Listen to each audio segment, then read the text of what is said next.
What's up? What's up? It's the Arthur Moats Experience with Deke. I'm Arthur Moats, and that's my main man, Deke. What's the word? Man, it's a beautiful day, bro. It's a beautiful day, man. It's a beautiful weekend. I realize now when we were finishing up the show on Thursday, I was like, yo, I feel like I'm forgetting something. It was Easter weekend. That's what I was forgetting to tell the people. Have a happy Easter. So I hope everybody enjoyed their Easter holiday. It was a vibe though, bro. It was beautiful weather.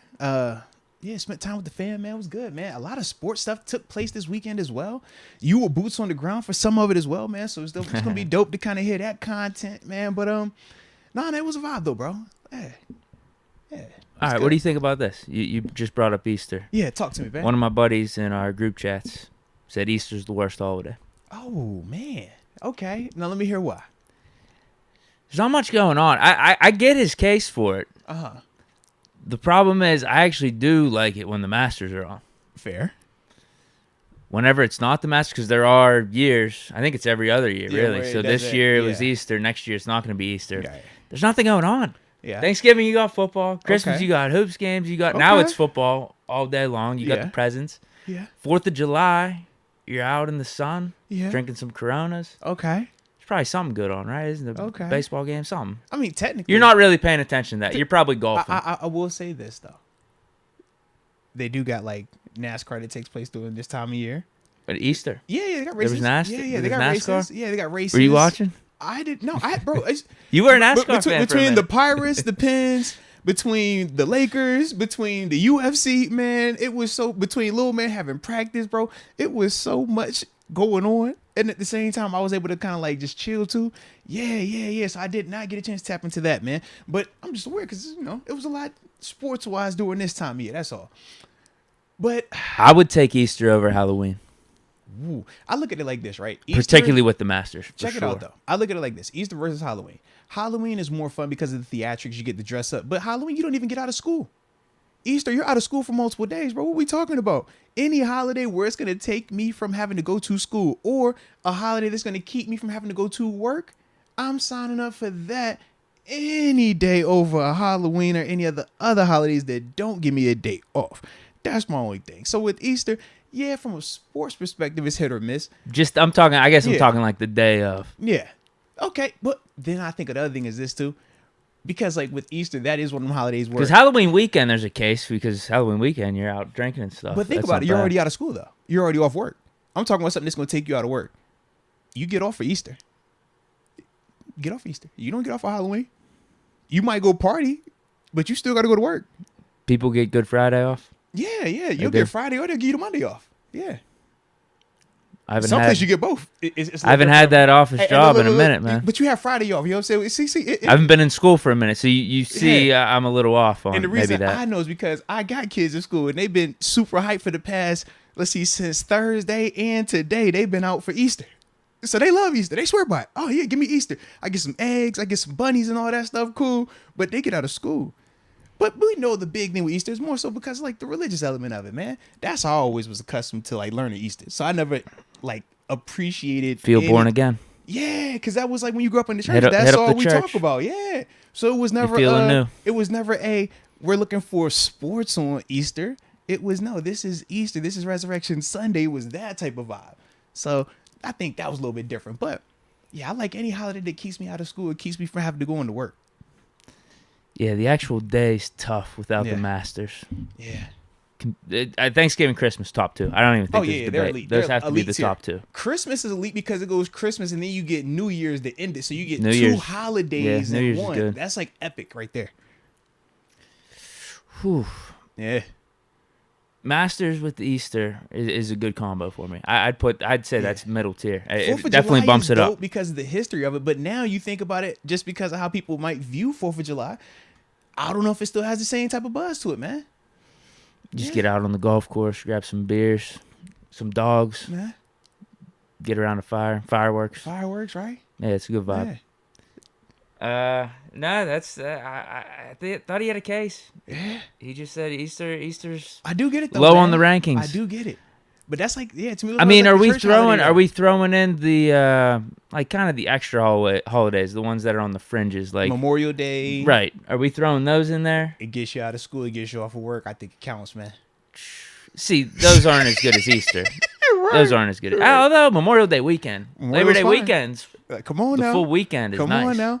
But to got me, some college football in September. With Easter, I'm like, I'm gonna get Easter weekend on the front end, and I'm gonna get that day on the back end. So it's like a nice little combo for the regular working, like the traditional working class.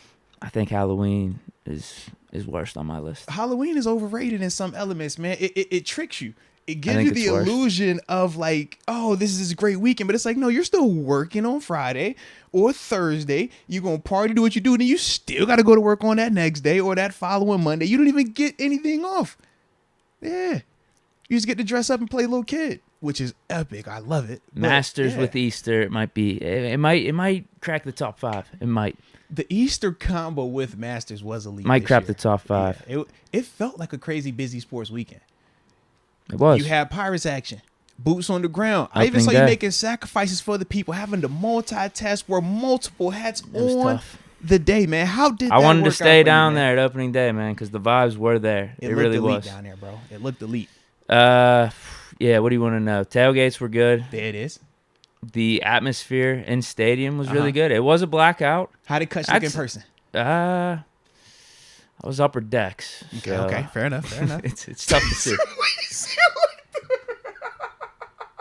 Why you say it like tough that, to see. bro? Even with my legs. He said, I was upper deck. All right. Yeah, my best look of him was actually the Twitter video that the Pirates posted. Fair enough. But someone got a close up to him walking out of the dugout on the home plate. But the energy felt right when he showed up, though. Oh, it was awesome. Okay. Brian Reynolds is just lighting it up, gets an inside the park home run. They called it a triple because it was inside the park due to an error throw to third base. But I think, he cleared the bases there. Yeah. Yeah, we ended up going 12-7, and then that's when I had to leave, do the Bleacher Report, talk Steelers. But, it's what you do for the city. Hey man, I was multitasking for the city. A man of the people. I appreciated you making them sacrifices, giving the people multi-levels of content like that, man. From the Letting heart. people know Let's who go. the Steelers are looking at 17. Heck yeah, man. I like that, man. And keep that thing rolling, baby. Keep it rolling. Then from there, we had the Pens take care of business. Was that Saturday? Yeah, next day. Saturday. Yeah. And they play tomorrow. So let's see if they can keep this thing going, right? Unfortunately, the teams we needed to lose on Saturday night did not. Didn't help us out. But the one, I was talking to a hockey expert, I'd say, at least in the terms of just your average person. Yeah. And he was saying one of those teams, I forget which one, they play two of the toughest teams for their last 2 games. Okay. So there's a good chance that they lose. So like that's the odds are in the Penguins' favor as long as they win out. And we're home Tuesday, so that should definitely help us out, man. Yeah. And then from there, what you got going on the road was that not Thursday, Saturday? No. I have no clue. Yeah, I forgot when I know Tuesday's the last home one. Yeah, Tuesday's the last home one though, man. So yeah, bro. So yeah, man. It's a good time, man. It's a good time. And then we got the play-in, baby. You know the Lakers, baby. Y'all seen Brian been hot. I don't know if you know this. Brian been on one. Play-in tomorrow. And give me an NBA preview right now. Man, listen, I haven't watched the game all year. Listen, man, play in the game you need to watch is Tuesday night. You got Lakers taking on the Timberwolves. And Edwards, shout out Anthony Edwards, big fan. I like his game. Karl Anthony Towns over there. All right, Rudy Gobert, he just got suspended, so he will not be playing. All right. What did he do? It didn't say. It just showed up on the TV screen. So I smiled. I like that. All right. But you know what Bron been on. He been dropping 30 plus these past 10 games. AD been on one as well. And shout out to the young boys, man. Rui Hachimura. And I can't forget about Mr. Ice in my veins, D'Angelo Russell, baby. So we feeling good right now, man. They go ahead and take care of business. And after that, we're going to go down there to Memphis and see what they talking about. Okay. That's the goal. That's the plan. All right. So if they win, that's who they play? Yeah, they'll go to Round Memphis, 1? play up. Yep. Yeah, had them. So that'll be exciting, man. That's a good matchup. But this thing I'm torn with, though, right? I'm like, bro, looking at some of the top teams, though, I didn't realize Sacramento's a 3 seed, bro. I'm like, man. West is weak. Where's Golden State at? They're weak up top. All the dope teams are literally in the back end of this thing. Golden State. So literally, are they in the play-in too? Yeah. So no. The Lakers were the last team in the play-in. They were 7 seed. Then the first team in the play-in, the first team out. So it literally was Lakers at 7. Warriors at 6, Clippers at 5. Warriors are in there. Clippers at 5, wow. Suns at 4. You got Suns Clippers first round, bro. You got Kawhi versus KD, Devin Booker PG and the still boys. out. Yeah, he's still banged up. Yeah. Son's got But that. you got that in the first round. I'm like, bro, this is crazy. Yeah. So I like that part, man. Yeah, but it's going to be a vibe, though, man. I like. So Warriors went on a run here late season a lot of to get to teams did. 6. Yeah. Literally, them, Clippers, and Lakers always like getting hot down the stretch, man.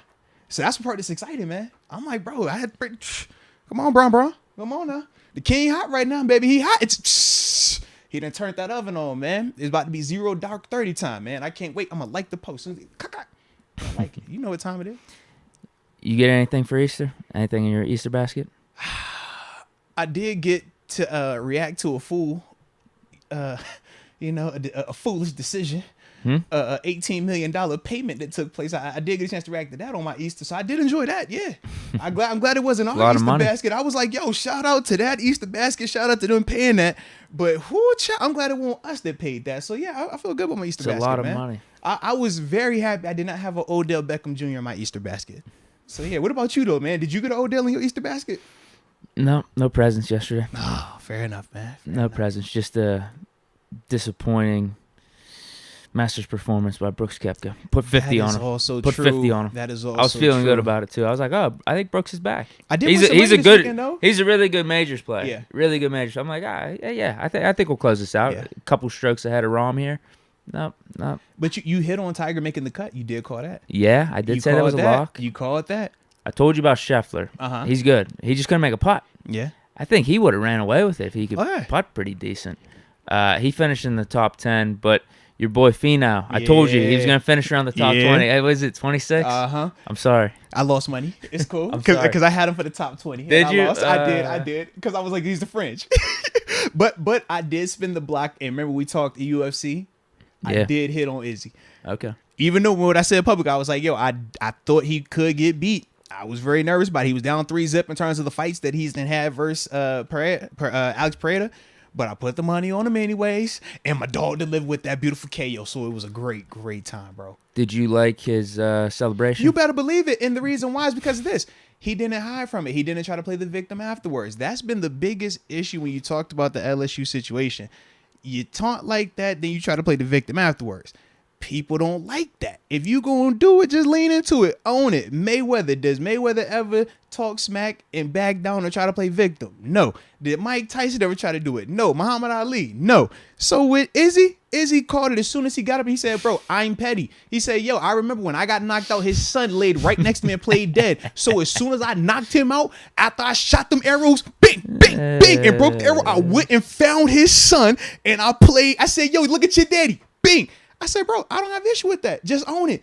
Don't try to do that. And then when you get the backlash, now you want to play I want to be innocent. Oh, it was an accident. No. They did it first. No, I don't want to hear that. Just say, yo, this is what I'm on. And Izzy said that. So I have no issue with it. None at all. I wish, like I said, with Angel, I wish that from the jump, she would have just said, like, yo, this is what I'm on. Like, not the whole, yo, if I was doing it, they did it, and this, that, now it's race. It's like, yo, it ain't got to be all that, bro. It ain't. Just say what you want, man. And that's what Izzy did. And he did it by knocking him out. So it wasn't like he got outperformed in the game and the person he's hollering that dropped 30 on him. You know what I'm saying? He actually knocked the person out. Cold. Brady was asleep. So I think that was also the difference in the context, too. You can't have 15. The other chick had 30. And you going up there barking it. That ain't a good look. But this right here is like, yo, he slept him. So, yeah. I ain't got no issue with it, bro. And then also I wanted to ask about you going to the Pirate game. You were talking about it potentially. It sounded like there was a story. We were talking a little bit about it off the mic. So once again, this is what ended up happening, bro. Remember when I told you Thursday I was forgetting something this weekend? I was like, yo, it's supposed to be something this weekend. And once we ended the show, I was like, oh, I just didn't know what it was. So in my mind, I did not know it was Easter weekend, bro. So in my mind, I like. Oh yeah, you were talking about going on Sunday. Yeah, I was like, yo, I'm going on Sunday. And I had no clue it was Easter weekend, bro. I totally forgot. So when I get up on, Saturday, and I'm reminded that it is actually Easter tomorrow, when wifey is like, hey, babe, we got some plans for Easter. We're going to be cooked. And I'm like, oh. So, yes, that was ultimately what deterred the Easter. But what ended up coming from that was when we got to cook out. So, you know what I'm saying? I was on that thing, chefing it up, little wings, had a little tri-tip. Me and mother-in-law, we did a little combo action. So it was a vibe, man. So, what turned out to be, we're going to go here and not do that. turned out to be a dope vibe anyways, man, because we got to spend time with the fam. So, yeah. That would have been a good one to go to because that's going to be O'Neal Cruz's last game for a while. I know, 4 months, they're saying. Serious? Uh-huh. What did they diagnose it as? Ankle something. They initially said 4 months. 2 months yesterday. I think they said 8 weeks. But then the Pirates Twitter account said expect him to be back in 4 months. God. Isn't the season over at that point? I'm like, what are we doing, bro? Like, that's such a bummer. 'Cause he's the guy. I mean, Reynolds is killing it right now, but O'Neal Cruz is one of the top 2 or 3 reasons you have hope for this Pirates season. Yeah, bro. That's not cool. That's man. such a bummer. That's not cool. Oh, I did want to update you too, man. You know how, because you know this UFC dude, Jorge Masvidal. You remember him? Retired. Yeah, I didn't know if you saw that. I was going to say, yeah, that's one of your names that you be recognized. I recognize. Just thought about that, man, too. I don't know what made me think of that when we was talking about that. I was like, yo, that did happen too this weekend. But yeah, man, he retired. He ended up getting beat, man. Gilbert Burns getting on that business. But yeah, man, the end of an era. But I like his retirement too. He just simply said, I ain't got it no more. I can live with that, man. Hey, man, if you wash, just say you washed, baby. I'm the first one to say I'm washed. I ain't got it no more. Just be washed, bro.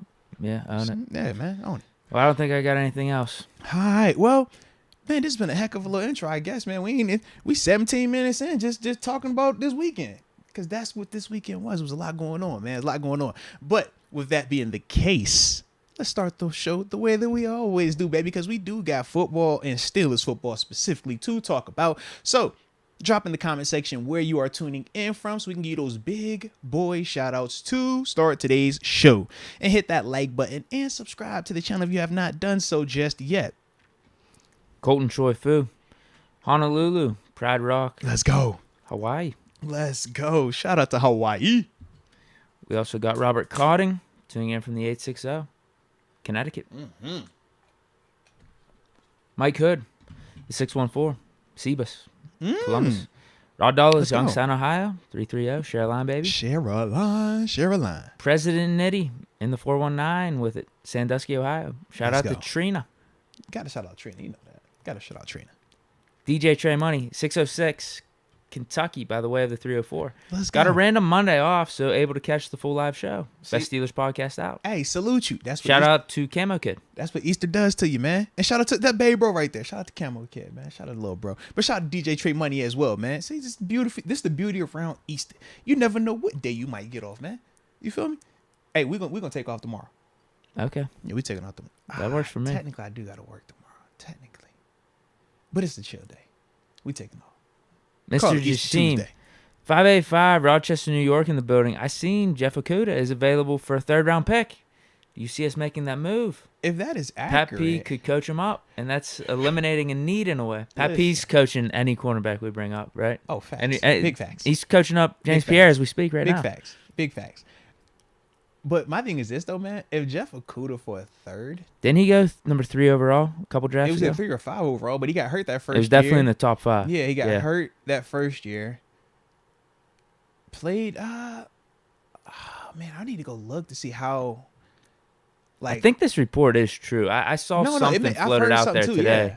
And you got to think, they loaded up on corners in free agency. Absolutely makes sense. I would need to look. Like He's worth a flyer, I think. Yeah, that's my thing. I'm like, it's definitely worth a flyer. I just don't know, like, the health and everything, like, surrounding why he's fully available or why they were moving on. That's my thing. That's true, too. Yeah. I just don't, because it's like I said, it's 2 years removed. Because we've talked about taking flyers on someone like C.J. Henderson with the Jaguars. He was another top 10 pick. But with him, there was no injury concerns. Correct. I just don't, like I said, off the top of my head right now, I don't know. I could look it up as we go with the show. For sure. I'll do some more shout outs. Yeah, because I'm like, bro, if there was like if we know that he's healthy and this is more so just the Lions don't think of him as a fit or it's just grown just didn't work out. Right, then that's one thing. But if it's because he can't, they don't think he's gonna be healthy or fully recovered, I think that's a different convo. Like I said, I just don't know off the top of my head. I'm looking right now. I'm not seeing anything like lingering. He was listed as questionable against the Packers. I think that was the last game of the season. Questionable is in surgery. Questionable is in out. Questionable is in long-term IR. So he had a groin injury. I ain't tripping on that. In his rookie year, he was placed on IR. Okay. But yeah, for this Week 18 Lions injury report, elbow, limited practice, questionable. Well, then, yeah, I mean, if it's just a third, I don't think it hurts. The talent alone makes it worth it. Worth the flyer. Yeah. So that's the question. Who could we take in the third round? We said you got your Tank Dells. Yeah, you could talk receiver and talk maybe some corner, Garrett Williams. Would you rather have yeah. Jeff Okudah over those guys? Yeah. That's the question. But see, my problem is this. I think of Jeff Okudah as when he's coming out and all the hype around him, which made him a third overall or fifth. I think it was third. So making him that overall pick. But this is now a couple years removed from that. Do we know that he does it like that? There's a reason they're trading. That's my thing. I'm like, I wish I watched more Lions tape. Who's the one dude we got from the Browns? Wasn't he a top 5 pick? Gilbert? Yeah, Justin Gilbert. I was here for that one. That did not. We got him work for a out 6th round well. pick, I think. Yeah, that didn't work out that well. But his situation, Gilbert's situation, I think was a little bit more like noticeable because it wasn't like an injury thing. It was just he was not playing to the best of his abilities. But the talent was definitely there, and I think that's what Jeff it makes it interesting because he's definitely talented. We might need to look into this a little bit he's more as super time goes talented on. though. Like from an athletic standpoint, like he gives you that. That's why he was drafted. But I'm gonna need to do some recon. That's interesting though, bro. That is definitely interesting, man. Barbarian, 757, the crib. Let's get it. Shout out to the Brobarian. Stan Claire is a T-Wolves guy. Says T-Wolves by 50. Man, get it how you live. You feel me? You ain't got Pat Bav no more, so y'all ain't gonna be up there. Oh my God, we won. What did y'all win? Just a playoff game round 1? Boy, stop. Come on, man. Y'all know Bron. You know what the king finna do. Put the crown on. Let's go. I'll say a few more here. Pass it off to you if you want it. Hollywood 931. The 931. Check in. Columbia, Tennessee. Let's go. Ryan McPherson, the 480, Gilbert, Arizona. Let's go Bucks and all Berg teams. Got my Merrill Hodge signed jersey hanging up in my apartment. Let's get it, man. Alrighty, man. Let me tap in on a few, man. I got Kenneth Moses tuning in from the 757 Salute, Virginia Beach, baby. Let's get it. He also says, did we hear Pouncey's interview on Ramon Foster's show? I did not. Did you? I didn't hear it. I know it's going to be dope, though, man, because them two dudes, man, they two of a kind. You put them together, man. It's always fun, man. Shout out to my dudes. What are they saying about Dan Moore? That's what I want to know. Oh, Lord, chill. I'm being serious. Oh, all right. Do they think he could be the starter next year? You know what we might need to tap? Yeah, that's a good question right there, man. That's a good question. And thoughts on the number 53? Yeah. Maybe not. I hope it was brought up. Because he did sign off on it. Just figured.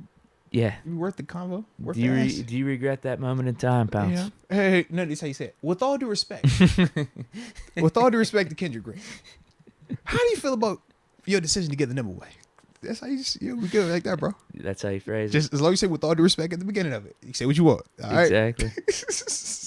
All right, man. We got Leonard Gilliam tuning in from the 301, Maryland, baby. And then from there, Mach 984, the 479, Fayetteville, Arkansas. You know, we got D.D. Smalls tuning in from Gainesville, Florida. Let's get it. And he says, pulling for Koepka, but Rahm was relentless in terms of the Masters this weekend, man. Same. I get it, man. I get it, bro. I'm still mad my dog Tiger had to tap out. It might be time for him to retire. No. Phil could do it. Ty could do it. Just got to take some time off, man. Get about a year, 2 years. Go off somewhere, man. Get you one of them little fake knees they put in your stuff. Fix your legs on up. Yeah, then come on back out that day. He needs an iRobot type of replacement. That's what I'm saying. Like go Will get that Smith Will Smith. had the whole, what was it? Lower arm. Bro, think about this. In 2 years. Lower arm and ham replaced. That's what he needs for his leg. In 2 years with Tiger Woods type of money, he could definitely go get him one of them things. Be like, yo, go to somebody's little like factory in Switzerland somewhere where they just over here just bio off the books. All right. And they gonna come back with the bio leg for him, bro. You might have a little limp, but it's gonna be cool because it's gonna be like crazy, like mobile and crazy strong, bro. Yeah. I think he needs to hang it up. That was tough to watch. Don't do it, man. Don't do it because the skill is still there. He still has the skill. Oh, he can still bomb the ball. Yeah, the skill is there. It's the durability though. It was like if he's gonna keep walking though, he's gonna have to bounce out of every tournament in the third round like this. Yeah, because he wants to keep walking, bro. It's just like as he kept going, it just got worse and worse. I'm like, bruh, stop, man, stop. But I get it, bro. I get it, man. All right, want me to hit these supers? Let's do it, man. Let's do it. First, Alex J is Addison a priority now with the OBJ move? I think corner's more a priority. Gotta stop OBJ. This is true. I don't think it makes Jordan Addison a priority, but I do agree with Deke though, man. In terms of the cornerback position, it does make you just be even more aware because once again, it's just another unicorn, another freaky thing to have to deal with. Now we talked about Odell. We're not gonna get up here and act like he trash because we said, man, for the right price, we would have welcomed him here. We just knew that number could get crazy. And we didn't think we'd get that crazy, but shout out to Baltimore. Like we said, man, rather it was them and not us. So with that, you do still have to account for his talent, man. When he is out there, we know what he's capable of, but we also familiar with him. We've seen him in the division before. It's not like we've never faced Odell Beckham before. That's not the case. And we know in Baltimore, they still got a lot of uncertainty at the quarterback position, whether that's the former MVP or the current Pro Bowler, Tyler Huntley. But either way, you know, we got to make sure that we got our stuff buttoned up. But I do feel good about us on the back end still. And I don't think, like I said, this move changes our direction. But I do think it just puts a little bit more of a reminder on us that, hey, let's not get cute. If there is a corner that we love that is available, let's go ahead and just do that. Pull that trigger. Let's not overthink this thing because we do know this is another weapon in terms of, we looked at Baltimore, we would always say it's just Lamar. They don't have anything that you're throwing to. We talk about Rashard Bateman, but he still hasn't done anything to that extent where you feel overly concerned. Correct. So Odell, we know this is a far more proven commodity in terms of the past 10 years. You can make a case that's the most talented receiver they've had on their roster. So in that vein, we do have to acknowledge that because now you got Amari Cooper that we know was in Cleveland. He's been doing his thing. We've witnessed that a couple of times. You know what the dudes in Cincinnati got and that trio over there and just how dynamic and how productive they can get. So now when you bring in Odell, it just adds to the equation. And that's before they draft whatever they might draft. So like I said, it just once again just lets us know that we got to be buttoned up on the back end, but we already were planning on being buttoned up. So I don't think, like I said, this is going to move us one way or the other, though. Yeah, I don't think we got to be alerted that much by this move because we've done good against Odell in the past in Cleveland already. The game he went off against us was when he was the Giants. And that was like prime version of Odell. Oh, that was the best that version was of the himself. AB and Odell show where they was like, yo, let's hug it up. And we over here. I remember that game. We had the little funny cleats on them games. I remember that one. Combine that with the fact that he's going into an offense where they don't pass the ball that much. Now, could things change now that they got rid of Greg Roman and Lamar Jackson's in this whole contract situation? Maybe that's something Lamar wants is to run the ball less. I'll believe it when I see it because the Ravens offense under Lamar Jackson, he hasn't thrown for over 3,200 yards in the season. Now, he can run the ball. We know that. But in terms of Odell Beckham and his impact in that offense, I don't know, man. Particularly against us, I think we'll be fine.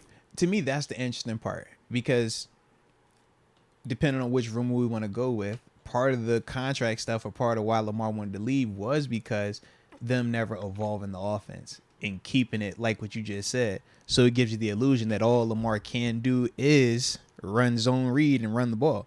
Whereas for him, he's looking at some of these other quarterbacks with similar skill traits, Josh Allen, Justin Herbert, and saying they don't run them in an offense like this. They run them in a regular offense where they're able to utilize their talents at a higher level. And that could have been why they moved on from Greg Roman and why they brought in the new cat. We don't fully know that, though. That's the interesting part. But for Odell, I think it's a couple of things at play. Yeah, you're excited about potentially the Lamar Jackson part of it. Dude, it was the money. Yeah, but I was like, it's the money. It's the money, bro. It's 15. Bro, it's 15 guaranteed. Like, what are we talking about? Like, it's just the money. Like, it's 15. I don't think a receiver of his caliber is just saying, oh, yeah, let me go to this Ravens offense with how many just ups and downs have taken place with the receivers over the last 5 years that have been in Baltimore. I don't think you just sign up for that if it wasn't for the money. Well, along with the money, more importantly that, but then I even think of just the dynamic of Lamar. Technically, you still feel like it's which chances or odds, right? Because I think of how Aaron Rodgers had him on his wish list to go to the Jets. Right. And I'm thinking of those two teams right there, those two scenarios. If you're Odell, which one do you think was more likely to happen? Rodgers signing with the Jets or Lamar coming back and playing this last season there in Baltimore? Right now? Yeah. Oh, I think they're both going to happen. Okay. I think Lamar. I think the Rodgers thing's done. They're waiting it out. They're figuring out the fine details, making sure the other team doesn't get one off on the other. You know what I mean? I think that one's done for sure. Mm-hmm. The Lamar one, I think it increases his chances of going back now that they got Odell. Now that he's there, Yeah, because there was a thing that popped up on Twitter, a screenshot of them FaceTiming. Yeah, and he had Lamar had a Baltimore chain on. Yeah, but I'm saying prior to that decision though, Oh. if you're Odell, did you ain't know that Lamar was coming back? Yeah. Well, like, that's what I mean. I thought Rodgers was a lock to go to the Jets no matter what. Okay. So yeah, to your point, it had to been the money. It had to be, bro. Maybe Lamar called him and said, "Yeah, we'll get something done." Like if you come I'm here, are you really gonna take that money just to go to Baltimore if they don't have Lamar? Yeah, at least if you don't have some type of certainty, he's gonna be the quarterback. No Lamar, like what do you just taking a $15 million? That's the last ride because your number's gonna be trash, and you're gonna be miserable. Like if we being real, granted, Tyler Huntley's a Pro Bowler, but I don't think he wants Tyler Huntley throwing him the ball. They were talking about Carson Wentz as a backup plan potentially. Mm-hmm. Ravens were gonna sign him. So Wentz versus the Pro Bowler Huntley, who wins that out? I think Wentz got a Pro Bowler. Yeah, that's what I'm saying. To be close, man. Who wins that out? I do think Wentz wins that out, but does he lose it at some point in the season? I could see that as well. Yeah. But no, that's gonna be interesting though, bro. The 15 fully. Yeah, no one was offering him anything close to that. Up to Am I wrong? No one was offering him close. Like Bills probably weren't offering him anything over 10. That. No, Jets, bro. same thing. Any team that was a contender, probably like 5, 7, 10 there's max. just no way. Like for them to say up to 18, but 15 guaranteed, I'm just like, bro. Well, this is another. Which Odell are you paying for? Like, do you know which version you're getting right now? This is just the Ravens' move, though. They sign former stars, guys with big names, past their 30s, all the time. Steve Smith, Anquan Bolden, Mike Wallace.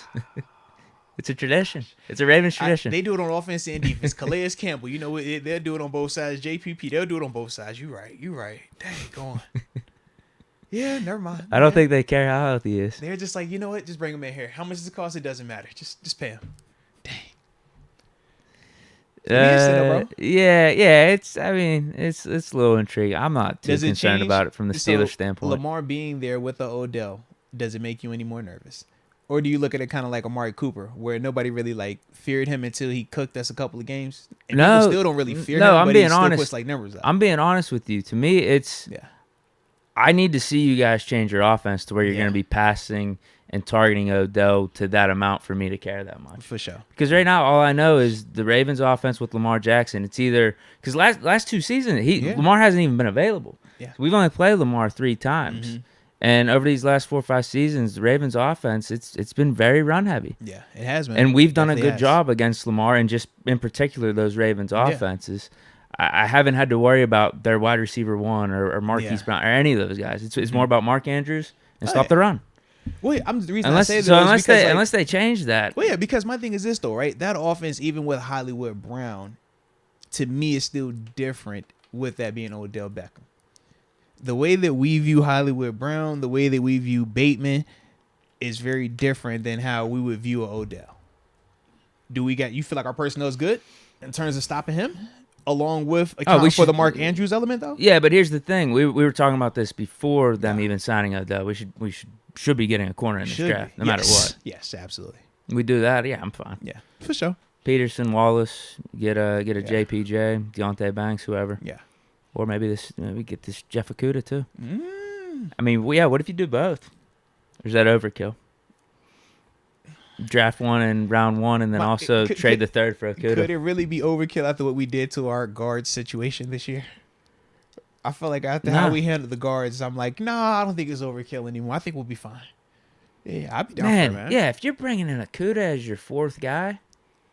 So you move, no Pierre. It's not the worst problem to have. Yeah, so you get rid of Pierre.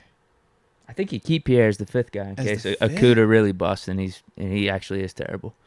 So hold on. Who are all your guys? And so you got Pat P, Levi Wallace, Akello Witherspoon, JPJ, and Jeff Okudah? Yeah, if you take them. Oh, yeah. I forgot about Witherspoon. That's 5 dudes. Yeah, I get what you're saying. And they still haven't made any type of motion towards getting rid of Witherspoon. Maybe we package Witherspoon in the trade for Okudah and make it like a 6-rounder. How about that? Hey, Detroit. How about that? Can I sell you on a corner? What's funny is watch Witherspoon be really good this year. That's what I'm saying. Watch, he'll be good. He'll go back to that 2021 version of himself. Mm-hmm. But no, in terms of Ravens with Odell, not concerned. I think they overpaid for him. Now it's a 1-year deal, so they're not locked in long term. But what's crazy is like, okay, $15 million. What did they sacrifice right there? What could you have paid $15 million? Yeah. As opposed to a guy coming off ACL. Now, we agree. agree. When Odell is healthy, I mean, I don't know if he's going to stay healthy. He's always hurt. He is, but after a full season of recovery, bro, you got to be healthy. He didn't take a snap since Super Bowl. What I'm saying, he's always hurt though. Like but even if he's healthy first couple weeks. Though. That's what I'm saying. Usually he's like playing, it's coming out of season. So I'm like, all right, cool. This is after a year of no football, bro. Of you just working out, making sure that you're healthy. You should be all the way healthy for the duration. No, for the that's the thing. Does he injure himself for the again? For the duration, you should be healthy, bro. I don't think the stats are in his favor of staying the whole season healthy. Jeez, man. I don't. If I'm paying $15, I want you healthy the whole season.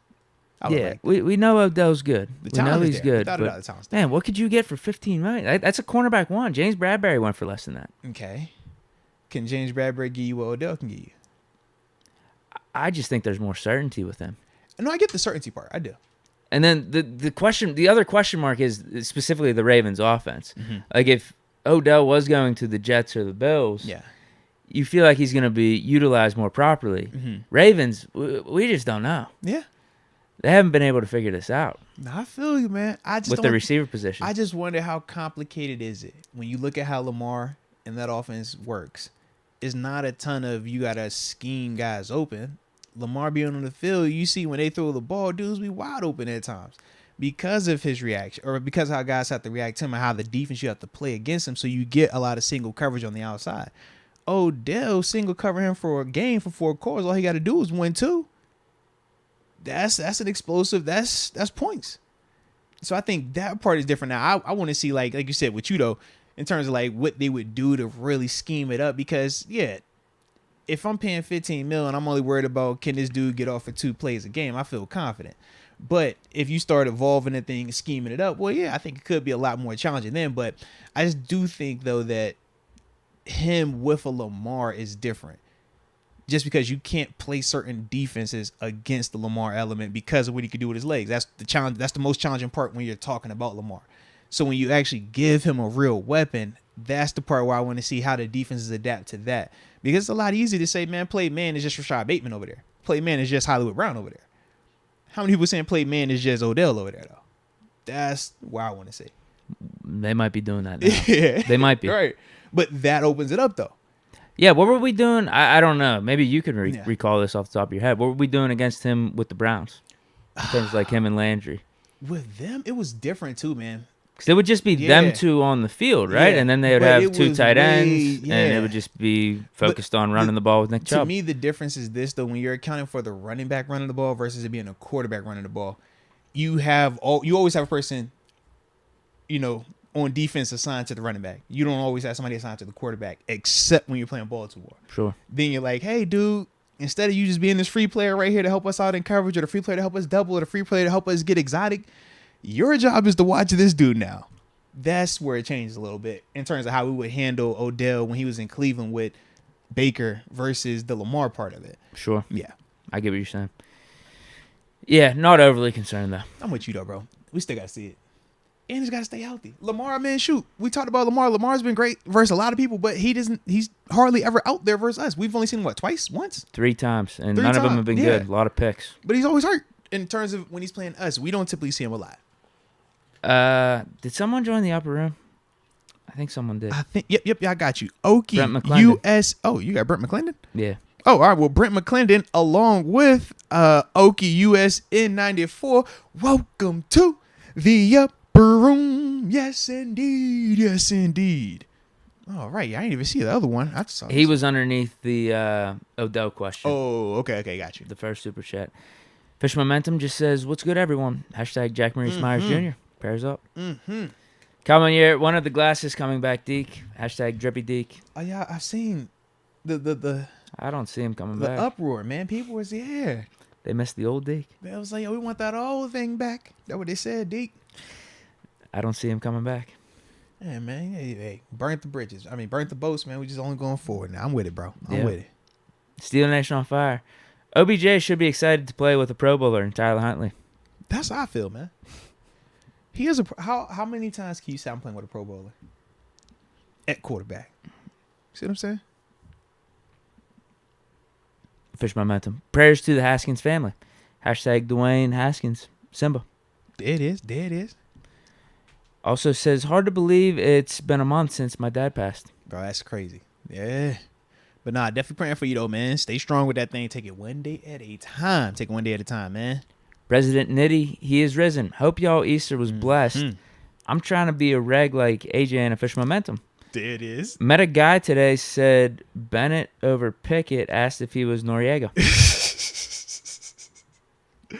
Stetson Bennett over KP8? Nah, man, don't do that. Don't do that. Yeah, I know Stetson my guy. I don't need anything else to put a wedge between me and Deke. You know, he look at me funny since I'm not a pure blood anyways, okay? And he always side-eyeing any blue and red that I wear. So we don't need anything else to potentially draw a divide between us. So, no, Kenny Pickett is the better player today. All right? We're going to leave it at that. Fish Momentum. I love Deke's preaching message. Hashtag Moats in box. There it is. You was preaching? What happened? I did a message way back in the day. You preached? Yeah. Guess he found it. Yeah. No, not really. It was just like a one-off thing. Like I just, gave a little background. Okay. Yeah, I think, what did I do for that? I relayed some of my life experience to, some biblical stuff. It was good. Okay. Thought it was good. I like it. A lot of it was about staying in the moment because, it's actually all coming back to me right now. There it is. Take us to church then, bro. Because literally, you can never repeat a moment if you think about it. Church. So, you really got to enjoy every spot you're in. It's like right now, we can't repeat this podcast. Wow. We're going to do more podcast episodes, but it's never going to be like this We one. can't get this moment again. Right. Talk about it. Same thing with like a Steeler game even. Yeah. I'm never going to be able to see Mitch Trubisky come in as a backup and throw 3 picks. So, like, those feelings of being sullen and sad, like those exact type. I'm sure if the Steelers do some bad stuff, I will feel bad again. But those specific, the specific ways, the amount of vodka pulls that I took, the amount of alcohol, that whole combination is not going to be repeated again. I don't know why I specifically thought of that moment. I don't know either. I was like, bro, that seemed like such a side shot. Like, it didn't even seem necessary. I'm like, bro, but all this stuff, that's the way you want to bring up, bro? Like, that's crazy. Like, even if Mitch goes in and throws 3 picks again, they're not the same 3 picks. And then you repeat it on top of that, like, wow, okay, now it's not the same stakes. He's got a message it's not the same weather. Talk about it. Yeah, you literally can't repeat the past. Church. That was my big message. I do like that, though.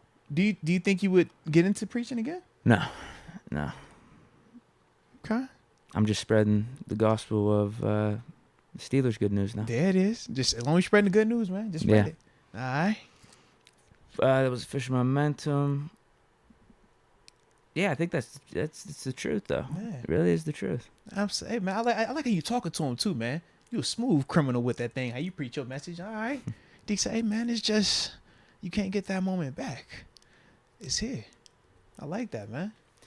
Fish Momentum, Ambition the Kid tour shows 2023 coming soon. There it is. Actually, how about this? Why don't I spin it in a positive way? The Pickett Christmas Eve game, Immaculate Connection, like, can't repeat it. I like how you say I'm spinning in a positive way. Can't repeat that ever. But don't spin nothing positive about Mitch. How about you go to Tampa? There you go. You remember Tampa Bay? That's a memory you could talk about, man. You remember the Tampa game? You remember those feelings you had in that Tampa game? I know you remember those feelings you had in the Tampa game. The adversity, the roller coaster ride, and then the happy ending, man. No pun intended. All right. So, that's just a positive memory, man. Jeez. Yeah, like Pickett's going to have more game-winning drives, but none of them are going to be exactly like that. Yeah. And where you were in that moment is not going to be exactly the same. Me, I was freezing my face off Yeah. It was like -20 down It at was Heinz Field. super cold that night. I remember it. I don't remember it being that cold, but it was definitely freezing. It was super freezing out there. Fisher Momentum says Matt Canada gone. Hashtag Southern Tier Live 2. Uh-oh. He trying to get rid of maybe Matt Canada come down there with us. Where's he going? I don't know. Oh, Southern Tier? Yeah, I would think like he him said as a Southern special Tier. guest. Yeah. Quan Summers joined the upper room. Hey, Quan Summer, welcome to the upper room. Yes, indeed. Yes, indeed. And we greatly appreciate your support as well. Steeler Nation on Fire says if you sleep on LBJ and the Lakers, you're going to sleep in your grave. Talk about it. Don't you sleep on them now.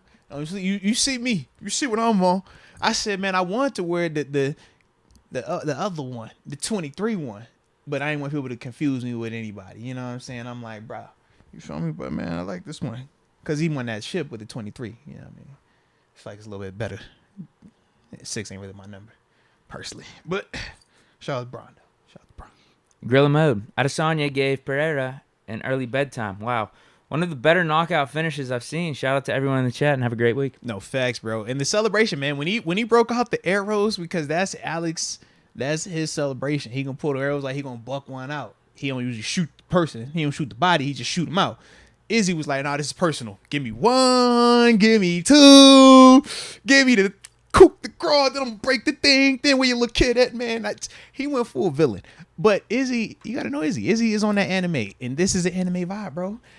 Everybody can get an anime. That's why I love it, bro. They don't spare the women or the children. Anybody can get it, and they villains are villains to the fullest extent, man.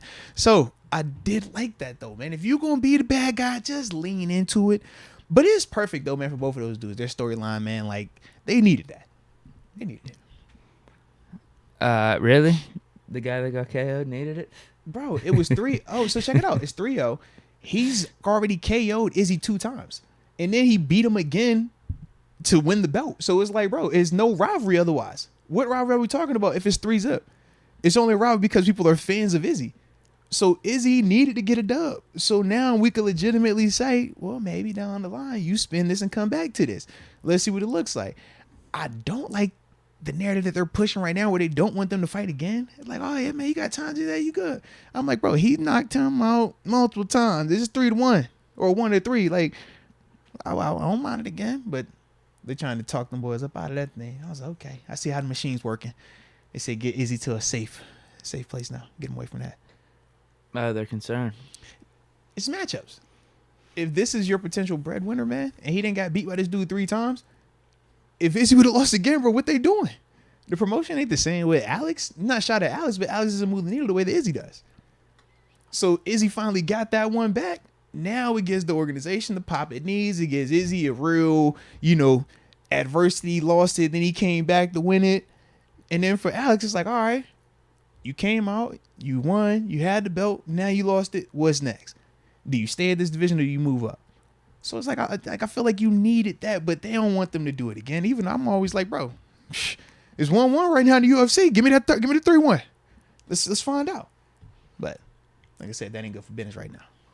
Let's go, UW. NFL is hosting a talent combine in Kenya this June. Shout out, man. Now the NFL, man, they do an awesome job in that vein, man. They are always trying to expand the game of football. They want it to be global. So yeah, man. Talent combine. They also do what they call Football Without Borders, where they'll just introduce the game, man. They'll have different NFL players, man, current, former dudes, go out to these different countries and just hold football camps, man. Show these dudes, the sport, these young ladies and guys, the sport of football, man. So, no, that's pretty dope by them, man. Yeah. I do want to go to one of them, man. My thing is, bro, I don't ever want to leave the crib, bro. Is that a problem? Like, I'm such a homebody, man. I'm such a family dude. Like, it's never just like you're only going over there for that one thing either. It's like, yo, you over there for like 2 weeks and it's like camp here, this city, then you gonna fly over here. It's like, yo, that's just a lot. But the joint is fun though, bro. Like the impact part of it, I do think it's dope. I don't know. It's your life. You got to It's decide though, if it's bro. a problem or not. I be feeling like it's a problem sometimes, but then I be like, man, you just tripping, Moats. You do you. So it's always that dilemma. Booman 318. Uh-oh. Hey, Moats, ask your guy why he had to take the rematch so personally. Shutout, 49-0. Ooh. Yeah, remember I told you I lost to the Browns mid-season? Yeah. Well, I played them again yesterday. You chose violence. 49-0. Sheesh. Boo man, what happened? Boo man, he like that? Or is it you just had a bad day? If you had a bad day, say you had a bad day. Or is Deke like that? 49 Listen, zip? went Dang. in with a target strategy. He was going to stop the run. I think Nick Chubb only had like 5 or 6 yards on the ground. Kenny was the quarterback, right? Yeah. And this is Kenny with still that you called the messed up accuracy. You said Madden has screwed his accuracy. This is not me taking a shot at Kenny's accuracy. Yeah, 5 touchdowns. He got the funny accuracy on the game though. 5 touchdowns. Boo man. It was more of a, if I'm being honest with you, man. it was more of a Najee Bajan game though.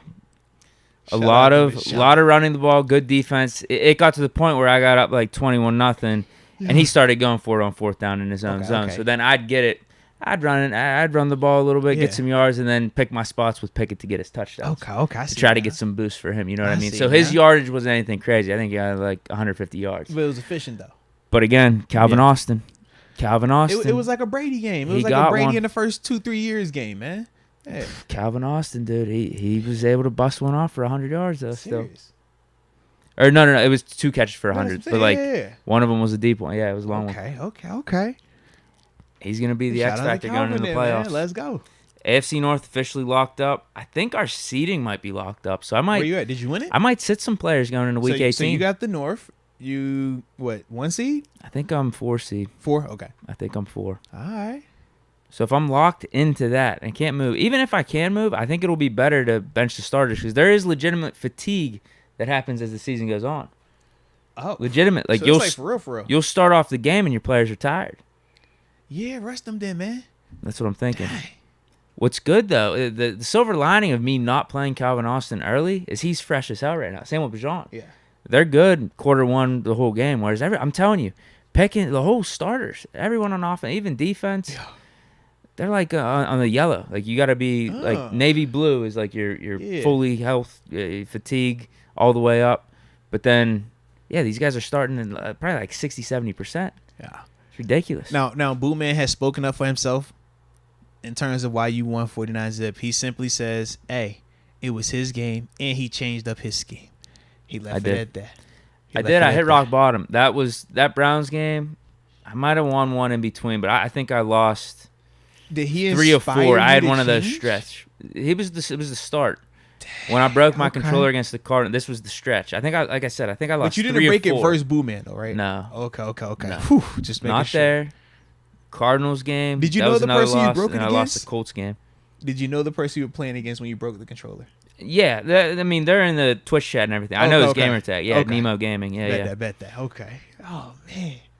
Does it hurt any extra when like the person knows you or like you know the person that made you break your controller? No, Oh, all right. no, I'm just all around pissed. It just Like, don't matter. Yeah. Okay. Cause I'm always like, yo, I wouldn't mind it if I ain't know the person, but I'm like, dang, if I know you, man, I don't want you to know that you had me on my feelings like that. Nah, man, you can't know that I was hot. Nah. Oh no, I could care less. I mean, that's probably a reason 4th throwing it more. Like if I'm playing one of my good buddies in 2K, I remember 2K back in the day in college. Me and my buddies going at like, we would be fuming. We would be fuming. Yeah, I would never want my man's know I'm mad. Like, yo, you can't know I'm mad. Cause if you know I'm mad, you only gonna pour it on more and more and more. So I'm always like, nah, I ain't mad. I ain't tripping. I'm good. Yeah. Shout out though. Shout out. I'm glad you whooped him there, man. 49 zip. Yeah. Boo man. Run that back. Yeah. AJ Martinez. Deke for championship. Yeah, I'm gonna try. Got the new scheme. Yeah, because it was looking like too all this negativity, all the losing and stuff. Me chucking the controller. This all happened after the Highsmith trade and me getting Tariq Woolen. So like I was wondering, is like did I ruin my season by making this trade? But no, I think we're turning it around. Tariq Woolen has been borderline a bust though. He got mossed by Marquise Brown 2 times in that Cardinals game. That's why I threw the control. I mean, I just had it. I couldn't believe it. I get it. This dude was chucking up absolute garbage. Yeah. And Madden was rewarding him for it. AJ Martinez, the best podcast, the best chat around MND. Wow, man. Salute you, Number though, one. man. We appreciate you, baby. From the heart. From the heart. AJ, because you always tapping in with us, too, man. Cliff the Dark Knight, do Steelers draft Dino Tomlin next year? Come on, man. You already know what it is, baby. You know he coming here. He got the full cheat code, man. He got the bloodline. He played at Maryland. Come on now. Y'all know this. That's when we find out if Tomlin has absolutely zero shame. Absolutely. He knows Scott Moore. I mean, how many? We could go all the different, however we want to do it. It raised practically, multiple years with JPJ. So it's going to be a lot of correlation, a lot of bloodlines, a lot of ties. Don't be surprised Dino Tom was the first round draft pick for the Pittsburgh Steelers. All right. I'm going to just stay up like that. If he has no shame, he takes him in the first round. If he has shame, he take him in the fourth. All right. But no shame is going in the first. What? He needs to be like our 7th round pick. Man. Or undrafted free agent. I want him to lean into it. Lean into it, coach. This is your son. I don't care what anyone has to say. You got a chance to draft your son. Man, I'm taking him in overall. It ain't nothing y'all can tell. Mr. Rooney be trying to call that pick We need to have some checks and balances. Omar Khan needs to take Mr. over. Mr. Rooney gonna be trying to call Roger Goodell to get that pick in. Coach T gonna be over here and shut the power off. Omar Khan gonna be trying to call it. He gonna whack them off like, nah, man, this ain't happening, man. Yeah. Hey, Dino. Hey, son. Hey, man, I'm right next door to you, man. Come on over here, man. All right, we ain't gotta hide no more. This first round pick right here, baby. That's how it's gonna be, man. And I love it. I'm all for it, man. I'm all for it. Now, I don't think he's available in this draft. Nah. What if it was that sick LSU linebacker? That's cool. Sitting there for us. That's cool. That's cool. If it's Dino, I get it. This is a once-in-a-lifetime opportunity. Like, what'd you say? Pickett the Pickens, right? Or Kenny Pickett and Jordan Hudson. You only get one chance to draft the quarterback and the receiver and put them together. You only get one chance to draft your son. Did he win the Biletnikoff, though? It doesn't. Has anybody winning the Biletnikoff had a daddy named Mike Tomlin, who's the head coach of the Pittsburgh Steelers? That's all I'm saying. You got to take it, bro. Does it help the team? That's all I care about. What's more important? You need Coach T to feel good at home, right? When he's good at home, he's good at the workplace. If he's not good at home, he's not going to be good at the workplace. You imagine if Coach T does not draft his son, passes on him throughout the whole thing, and his son is he good? Like that's my question. Is he actually good? You ask too many questions now. You asking way too many questions right now. Okay, we're not asking that question. We're not asking that question. We're just simply saying you have a son that plays college football. And you're the head coach of the Pittsburgh Steelers. And it's not like you have a short leash. This Coach Tom we talking about. This isn't some of these other coaches where it's like, oh, you're only 1 year in, or you kind of on the fringe. Like, bro, this is Coach Tomlin.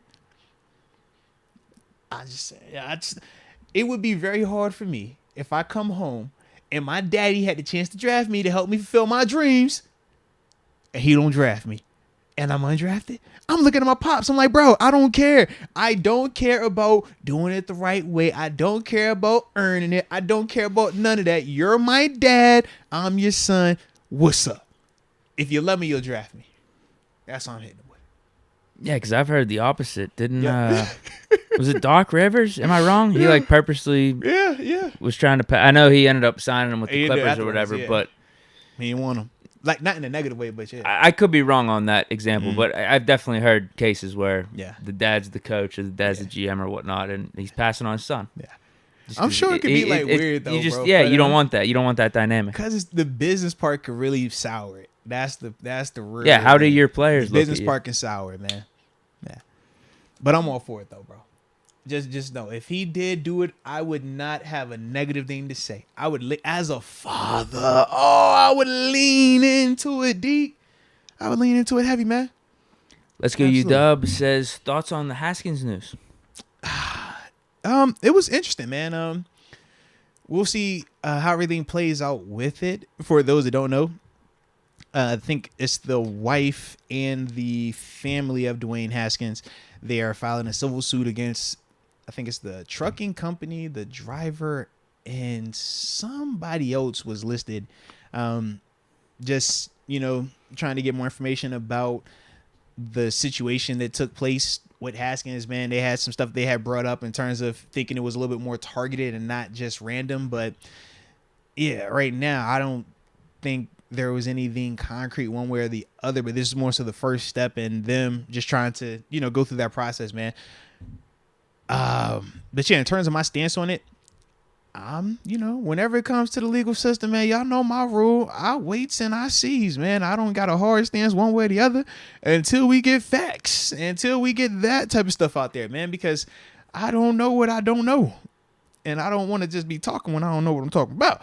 So, yeah, that's that, man. But like I said, man, I definitely hope that if there was any foul play, that person gets held accountable. And that if there wasn't any foul play, that, the people that are looking for closure, they can get some closure and some peace with the situation, man, because it's never easy whenever you lose somebody. And I can only imagine, to lose a person at that age like that as well, man, it's tragic. We know that. We all know how we felt when we heard about it.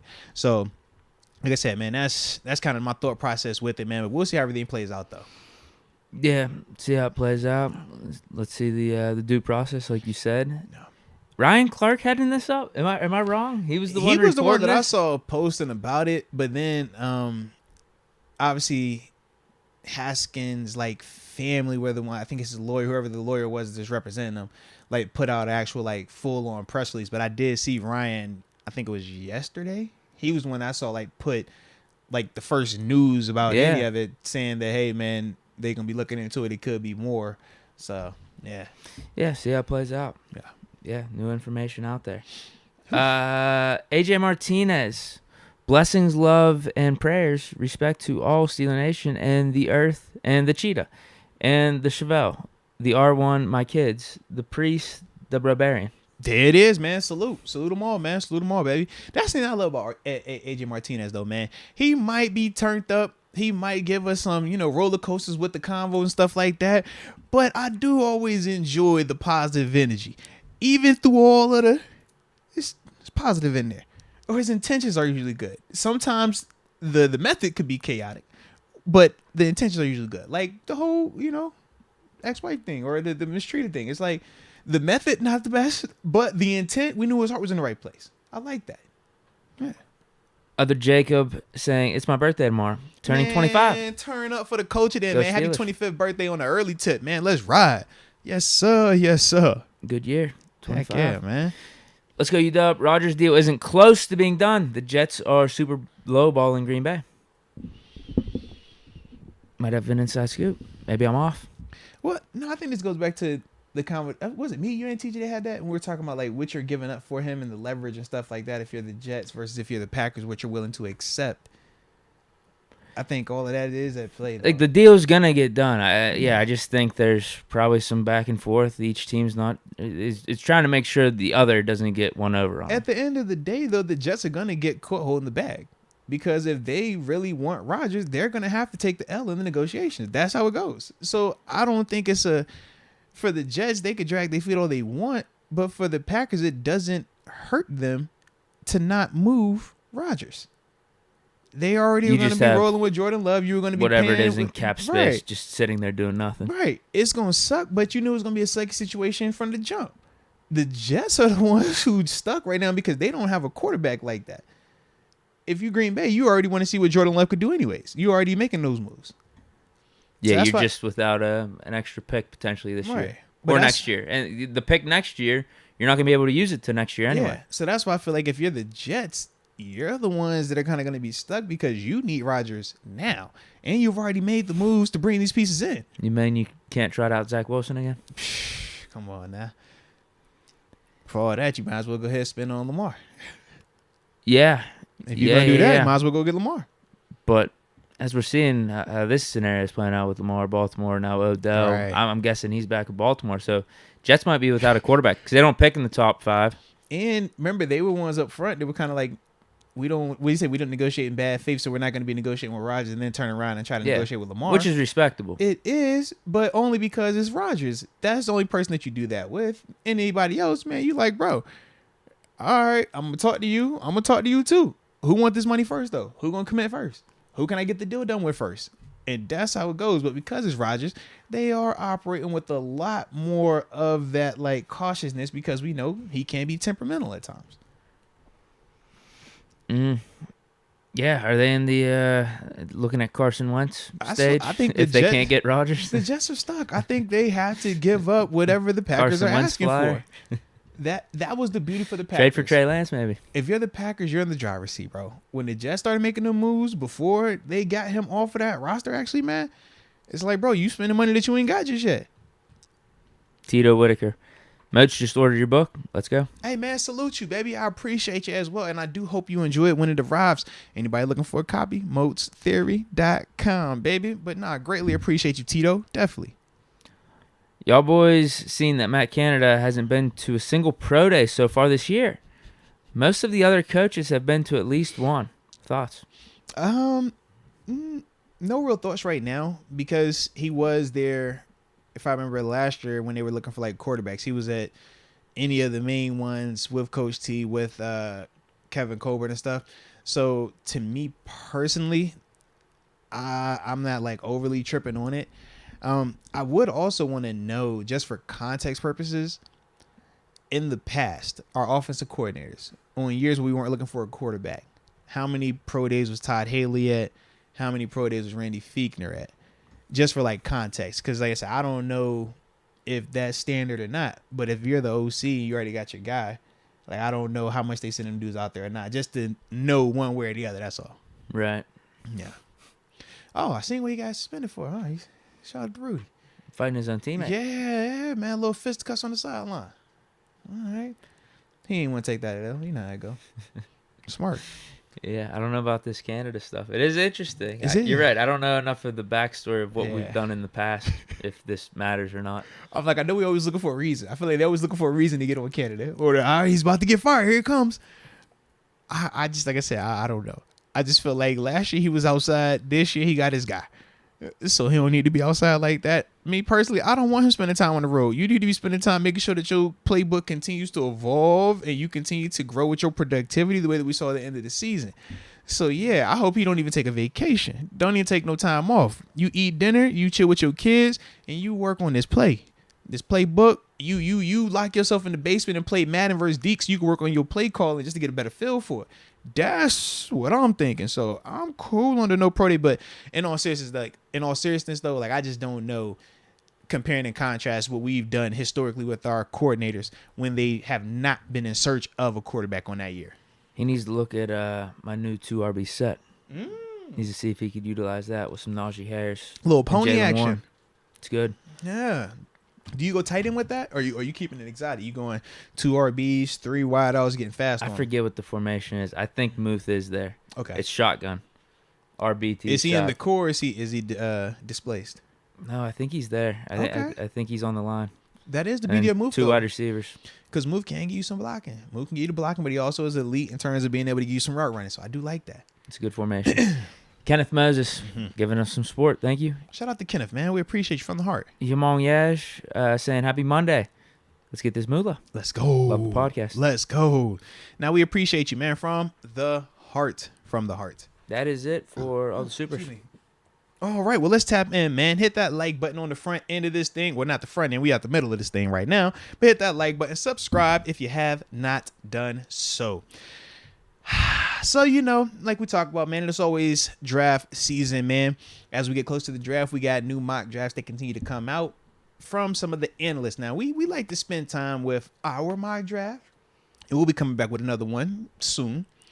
We react to your personal mock drafts, but then we also like to tap into what they call the experts, right? That's what they do. Round the clock, year round, they get paid the big dollars.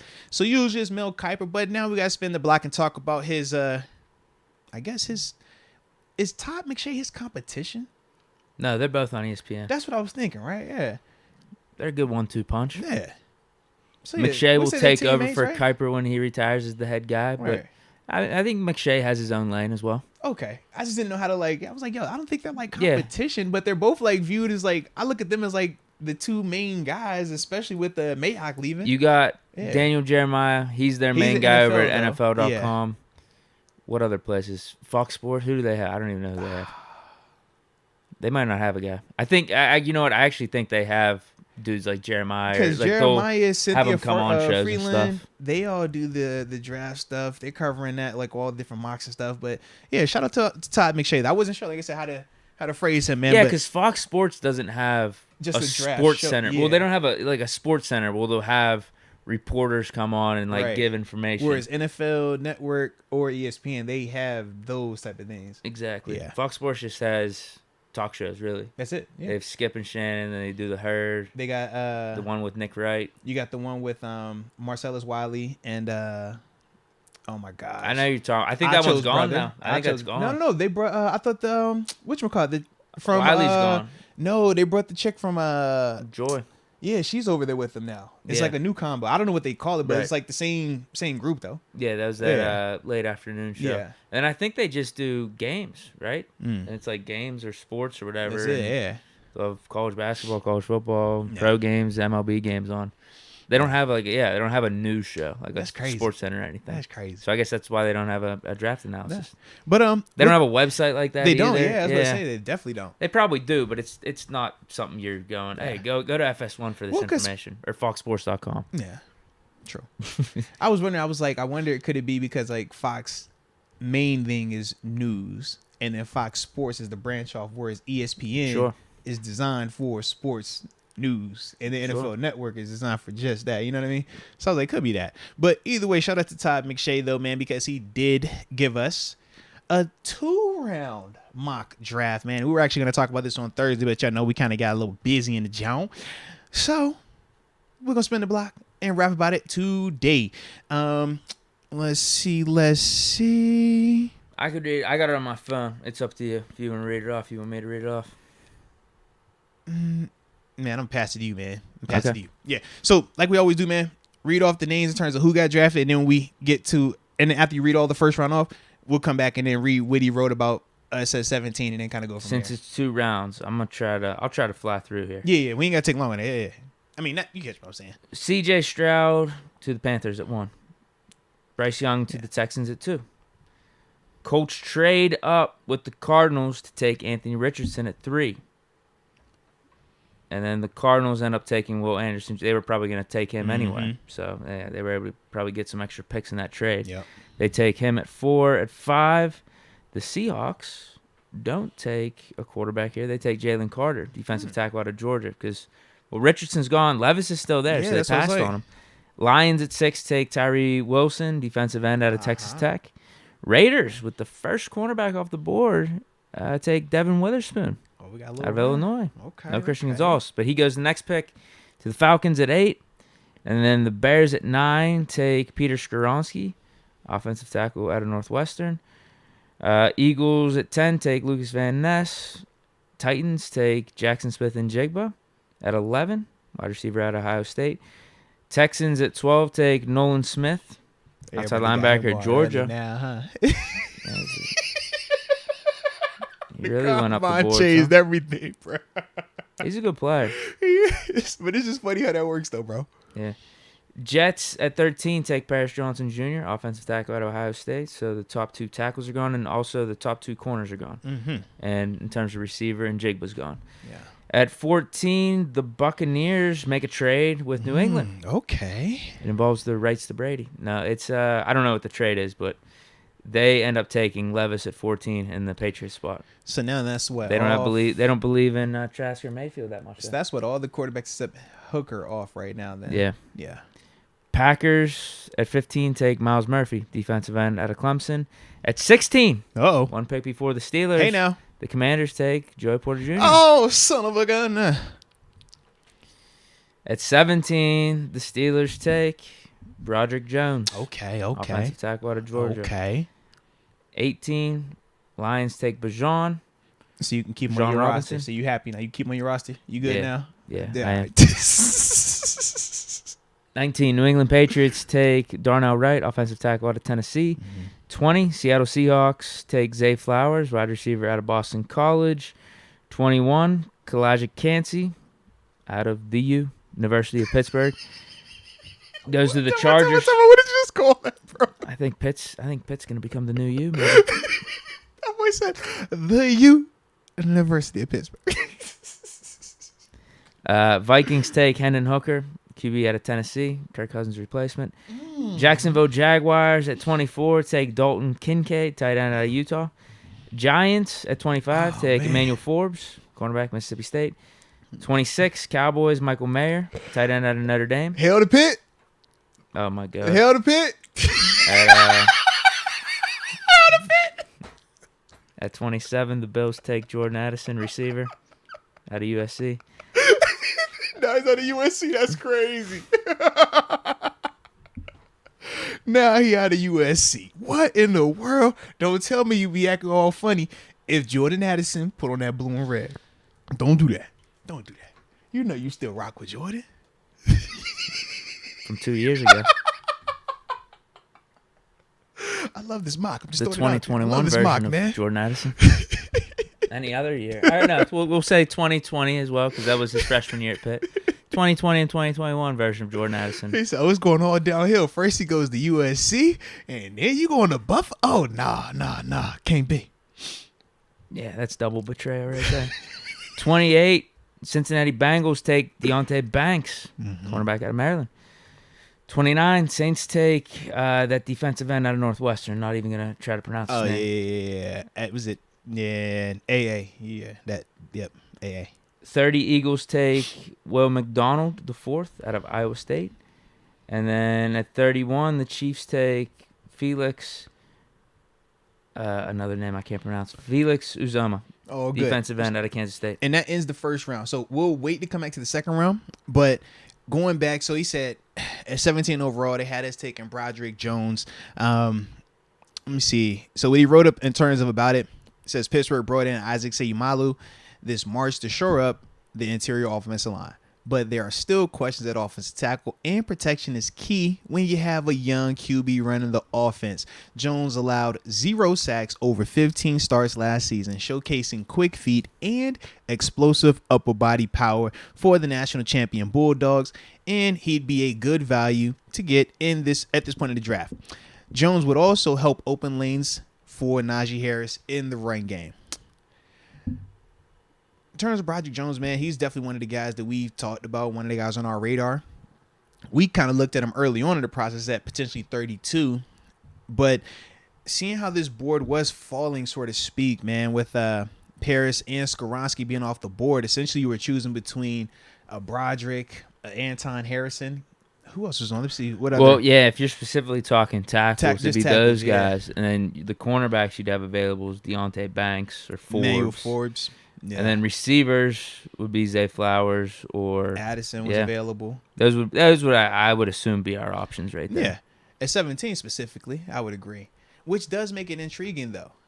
Because with those names that we just listed right there, how would you feel if we went Broderick over those guys? I'm not going to hate on the pick. It would be a boring pick. And that's fine. No, honestly, that is fine, bro. Yeah. And it's just the fact that I don't know if he's going to beat out Dan Moore. That frustrates me for being a round one pick. Yeah. Tight ends were on the board as well in terms of Dalton Kincaid, Michael Meyer as well. I'm not going to hate on the pick. I'm not going to be mad about it because if we do take him, it's such a cop-out answer. I'm sorry. It's such a hedge of an answer. But I do trust the Steelers organization and this front office. I haven't seen Omar Khan make a bad move yet. Okay. So I'm going to give him the benefit of the doubt. And particularly if we take an offensive lineman, having Andy White on the staff, I'd assume he knows what he's doing.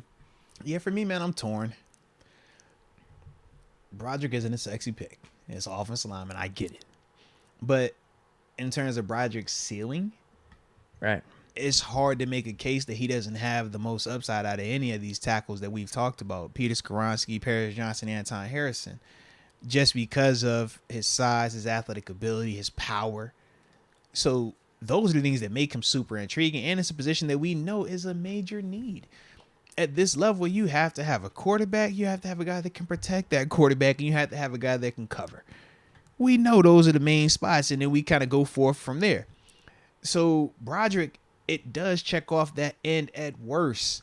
If Dan Moore just has to raise his play, but this makes Dan Moore be a more consistent player, are we hating the move if that's what came from it? If bringing Broderick in was the first time that Dan Moore experienced competition, but it made him play to a manner which we think he's capable of, or that we just hope he could tap into, I don't think that's a negative. But if what does happen is Broderick comes in here, beats him out clear cut, and now we got Broderick as our starter and a guy that has started 2 years at the NFL level as his backup, well, across the board, at our offensive line, we feel great about our 1 and 2 depth. And that's something that's intriguing. But to act like I wouldn't be upset to know that Zay Flowers was on the board, to know that Jordan Addison was on the board. Shoot, man, when we talk about some of the D-line stuff, Kalijah Kancey, he was on the board as well. We don't necessarily love the fit, but when you talk about the talent, it's like, man, can you talk yourself into making that work? Those are some of the things, man. Emmanuel Forbes, we know cornerback, man, that's one of them positions that you can never have enough of them. We just talked about Odell coming to the division. We know, even when we were talking, what were we saying? Man, we're banking on us drafting a corner. We're banking on us getting somebody to come in here. So when I think of Emmanuel Forbes potentially, or even a Deonte Banks, like you said, both of them dudes being available and us going Broderick, that's kind of tough for me, man. Especially because I don't know if it's just going to beat it out year 1, week 1. I think that's my other hiccup with it. Yeah, I don't know if that's worth a first-round pick. If we're just talking about, we're bringing in some competition for Dan Moore. That's tough, bro. That's tough. Okay, I get it. If you truly believe this guy's going to be like an elite, okay. He's going to be a 10-year starter for us. He's going to build with Kenny, grow with Kenny in this offense. Sure, but just sitting here right now, if you bring him in and you're just saying, oh, worst case, he's going to be pushing Dan Moore as our first-round pick. Whereas I feel like if we draft a cornerback, he's going to play a lot early on. Yeah. And we're going to need him to have that type of impact. Same thing with the receiver. I would assume they'd be getting him on the field somewhat. Whereas with Broderick Jones, it's either you're starting or you're not. Yeah, because with the receiver element of it, and this is, remember we had this conversation Thursday when we were like, yo, who's sitting on the sideline? Would it be Pickens? Would it be Deontay? Would it be one of these Jordan Addison, Zay Flower types, Jack Smith and Jigba types? You still would get them on the field. They're still going to at least get 30-something snaps a game. Worst case, that's the low end. Not targets, but just snaps. You're seeing it. If it's a fast guy, at least the defense got to respect it. They got to react to it. At offensive line, I don't rotate them dudes. At offensive line, I don't want my 17th overall pick to just be worst or best case scenario. No. I said worst case scenario, he's an extra offensive lineman this year. Like, that's who he would be if he isn't the starter. I don't want my 17th overall pick to be that. Whereas at wide receiver or at one of these other positions on defense, you're still going to be able to utilize that guy. He's still going to be able to come out there. So I think for me, they would just have to like love Broderick and feel like he is definitely the upgrade. If they feel like that, then cool. But that's like my big hiccup with it is like, if you can't guarantee that this is the upgrade, like, man. And I feel like our team's in such a spot where if you're drafting a dude like Broderick Jones in round 1, like you almost want him to start right out the gate because you want him to build and grow with the rest of the young talent on offense. Mm-hmm. We're not in a spot where you're like the Chiefs coming off a couple Super Bowls. You already have a bunch of veterans in place, and maybe you don't have as many needs, and you're just like, okay, let me get this guy and have him send the wings. He's going to be our future franchise left tackle, but that'll happen next year. But we could get away with not starting him because we have Patrick Mahomes and all these other veterans and just the core championship pieces that we've had over these last couple years. Yeah. Like we don't have, like we're still building towards that. Like I don't want top draft picks like 17 overall just sitting. Yeah, I want them to gain experience. Yeah. Like I want that out there. And like I said, even if it's not year 1 as the starter, at least with some of these other positions, I'm still going to see it. If it's a D lineman, I'm still going to see it. If it's a corner, you're not the starter outside. Okay, you're my nickel. You're my fourth corner when I go dime. I'm still going to see you. You're a tight end. Okay, I'm still going to see you. You're a receiver. I'm still going to see you. Outside of running back, but even with running back, you still would see that to an extent. We just definitely don't need that right now. So if they do take Jones, do we assume they think he's the upgrade over Dan Moore? I mean, they're going to bring him in as like a competition. You're probably just not going to start him right off the bat. But they're like, over time, this is going to play out. All the fans are going to see training camp preseason. It's the Kenny move, man. It's a formality. We're going to let you compete for the sake of we're competing you, but this is your car. We just don't know. They'll start Jones week 1, though. See, that's what I'm trying to figure out. I don't know if they turn it over that fast or if they wait a little bit. But I think that's what we'd have to see when it got here. Remember with Kenny, we got a chance to see it once it was here. It was like, all right, now we kind of get an idea of how this is going to play out. It was just when Mitch early on, how the offense was looking with him, it kind of sped up everything.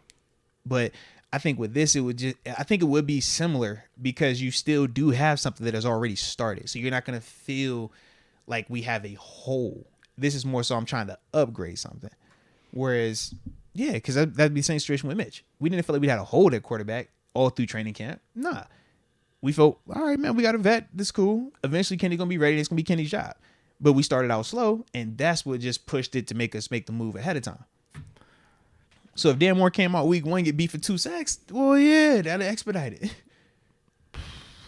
With how this front office is talking, or at least how they're making moves, it does make me think they would draft Broderick Jones just for depth this year. Chill, don't say that, bro. I think they would. I think they would. No, they would obviously think he'd have upside to be the starter long term and be the franchise left tackle. That's but a tough one, though. I would like him to play. Yeah. I would like the guy we're taking in the first round I want to play. I want to see it, bro. Yeah. Particularly in 3 positions we're talking about, we do have like a need for, or can use a little bit of an upgrade. Now, if we would just want to roll with Dan Moore, I'm fine with that too. But if you're drafting him, can we be damn sure he's the upgrade and we're going to put him out there? Because like I said, it's easy to sit and be like, oh, yeah, he's definitely better than Dan Moore. How do we know that? Have you seen him block NFL edge rushers week in and week out? Nah. You seen him watch college guys on a college super team. Cool. But you haven't seen him face the dudes that Dan Moore's had to face week in and week out. Heck, even the backups that Dan Moore faced were still 10-plus sack guys at their respective colleges and were all conference at their respective colleges. It's a different animal, man, when you talk about playing in the NFL. So, how many first-round left tackles do we see bust, too? Okay, that's what I'm trying to explain. I'm like, bro, it's easy to, everybody's better than Dan Moore. I'm like, no, don't let it fool you now. Don't let it fool you, baby. Look at Tevin Jenkins right now. Think about where he was drafted. You look at where Dan Moore was drafted. 2 totally different conversations than when you're talking about how they're surrounded, how people are viewing them right now, just based on where they were brought in. But it's one of them things where there's no guarantee just because a guy has more hype around him that he's going to come out here and materialize into that type of talent. That's just not the case, man. But Dan has shown that Dan can be a starter in this league.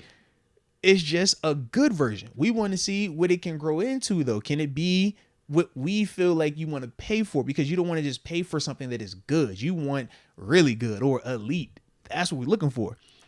Right now, he's just good. But he's also young. That was just his 2nd season.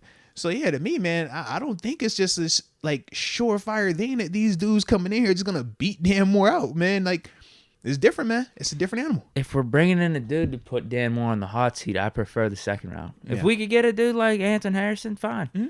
Like, what's wrong with that? Yeah. And we're bringing him in knowing, all right, maybe he could be the solution long term. Mm-hmm. This gives us leverage with Dan Moore coming up into his contract season and whatnot, where we don't feel like we have to overpay him or anything. Like, I feel like that's more of the strategy from my standpoint. If you're bringing in a dude to compete with Dan Moore, go like 2nd round. I think you can still get some talent there. There's a good guy like Cody Mock too. Mm-hmm. Anton Harrison. They got some options. I think that's what I would prefer. I wouldn't hate it. I guess it depends on who's available. In this case, JPJ wasn't there. A lot of top corners. I like Broderick Jones. I really do. As a prospect, a good player. I like him as a pick in a vacuum. But in our situation, see, I liked him at 32 a lot more than I liked him at 17. Right. That's my big thing. But we good with 17 for right now? About to say, yeah. Well, I mean, in terms of just like the combo right now. It is what it is. The thing I like about Jones, he said it is what it is. You're bringing in a Georgia guy, some national championship experience. He's got that dog in him. Yeah, he's got that dog in him. Got that dog in him. Pickens connection. It wouldn't be a bad pick. It would be a boring pick. You're not going to get the reaction I've gotten these last couple of years about taking Najee Harris. Trust me, it's a boring pick. I'm with you. I would not jump out my seat either. But hell, I wasn't happy about Pouncey, so that goes to show you. I wanted Des Bryant. So bad. I didn't want Pouncey. Shout out to Pounce. Hey, shout out to Des. The X. Let's go. So that goes to show how much a boring pick means or not. It's nothing wrong with boring picks, though, man. Sometimes boring picks become your staple. Creed Humphrey for the Chiefs. Yeah. No, man, but trust me, man, Broderick, I do feel like Broderick's going to be a really good player. But we're not just talking about what his ceiling is going to be. We're just talking about in year 1, is he beating out Dan Moore by week 1, by week 4, like that's the conversation. I just think it's different, man. But whereas if you were to take another position, they could actually they're going to be playing. Yeah.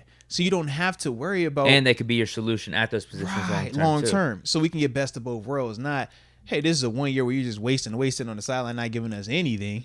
Like, I don't want to do it. As us as a team are trying to build and continue to develop, getting those playoffs, all that. Yeah, absolutely, man.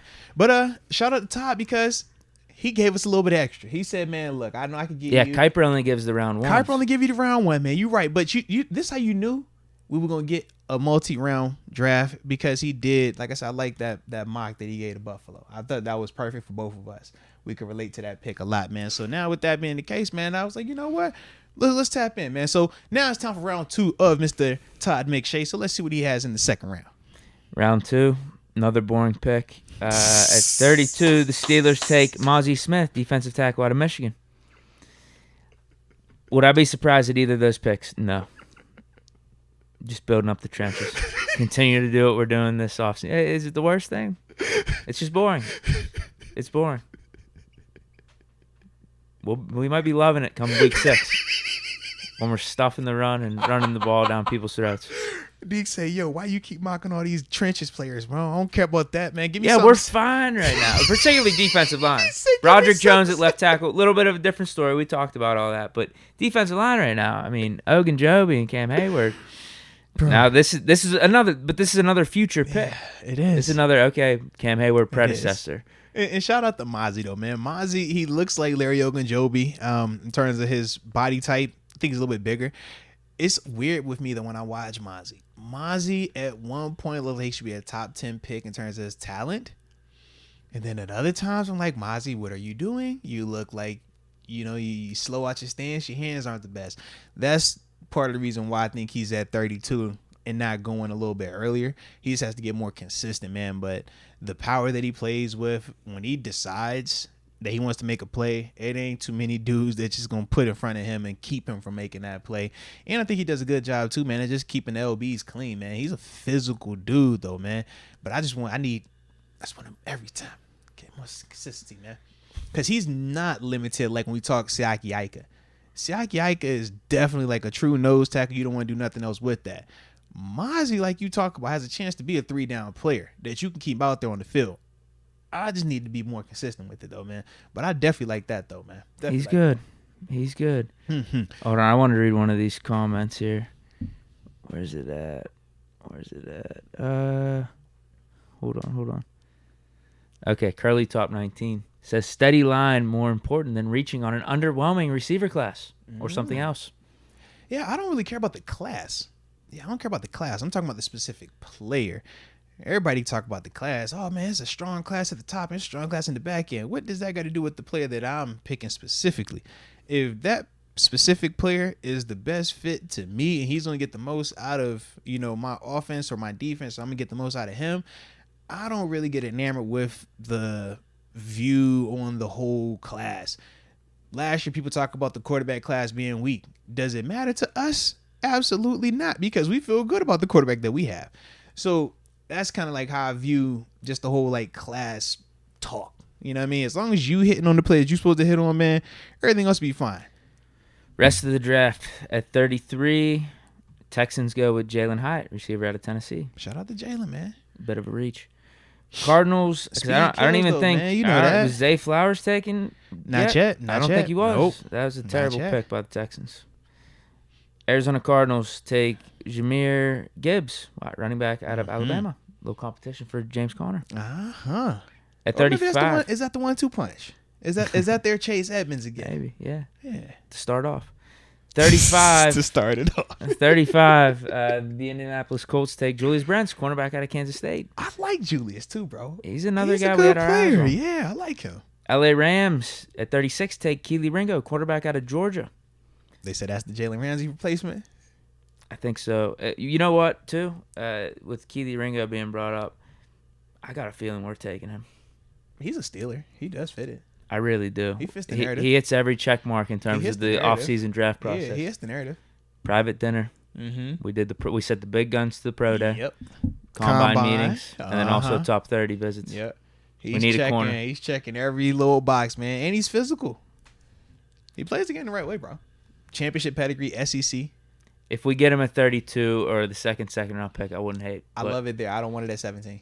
Please do not. I And do not that's want it my at thing 17, too. Here's my question. Yeah. The problem with him, like the athleticism, the physicality, Mhm. and just him being a good football player. I have Yeah. no questions about that. Can he be your franchise CB1? That's Because what I don't the know. concerns are the Yep. stiffness and moving your hips, which is Exactly. kind of important for that position.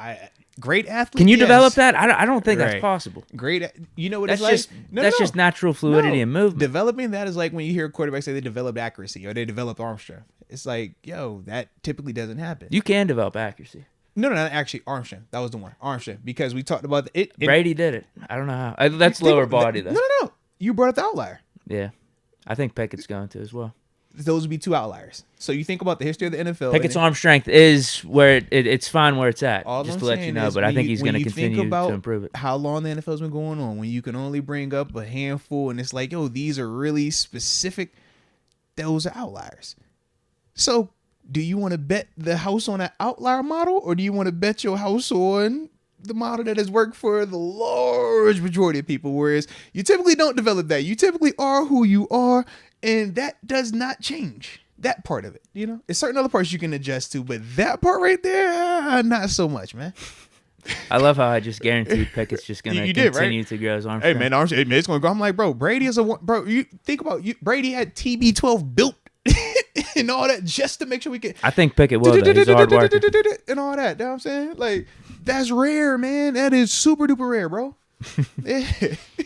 He's like, oh yeah, that's common. He can do that too. All right. Pickett's a hard worker. It's a lot of hard workers in this league, bro. Everybody, a lot of hard workers now. But no, we even saw last year, though. Pickett's arm strength is fine for the NFL, but I think he's... You said it like you was concerned, man. No, I'm letting people know because someone might try to twist my words there, saying like Pickett's improving his arm strength. I think he's doing that just naturally because he wants to get better at the game. His arm strength is fine. We saw it last year, all the game-winning drives and the tight pocket throws and all that stuff. You know how it is. You know how this check is. Big Noriega is just he's preying on that comment. I was like, yo, Deke got real defensive on something. Deke was like, hold on, guys, but let you know this. I'm not saying the Kenny get and his arms are still good, but it's gonna improve, but it's already good. I'm like, dude, but hey, man, ain't nobody Big Noriega was writing that bro. down. I'm about to say, ain't nobody challenging your arm strength take, bro. I'm with you, man.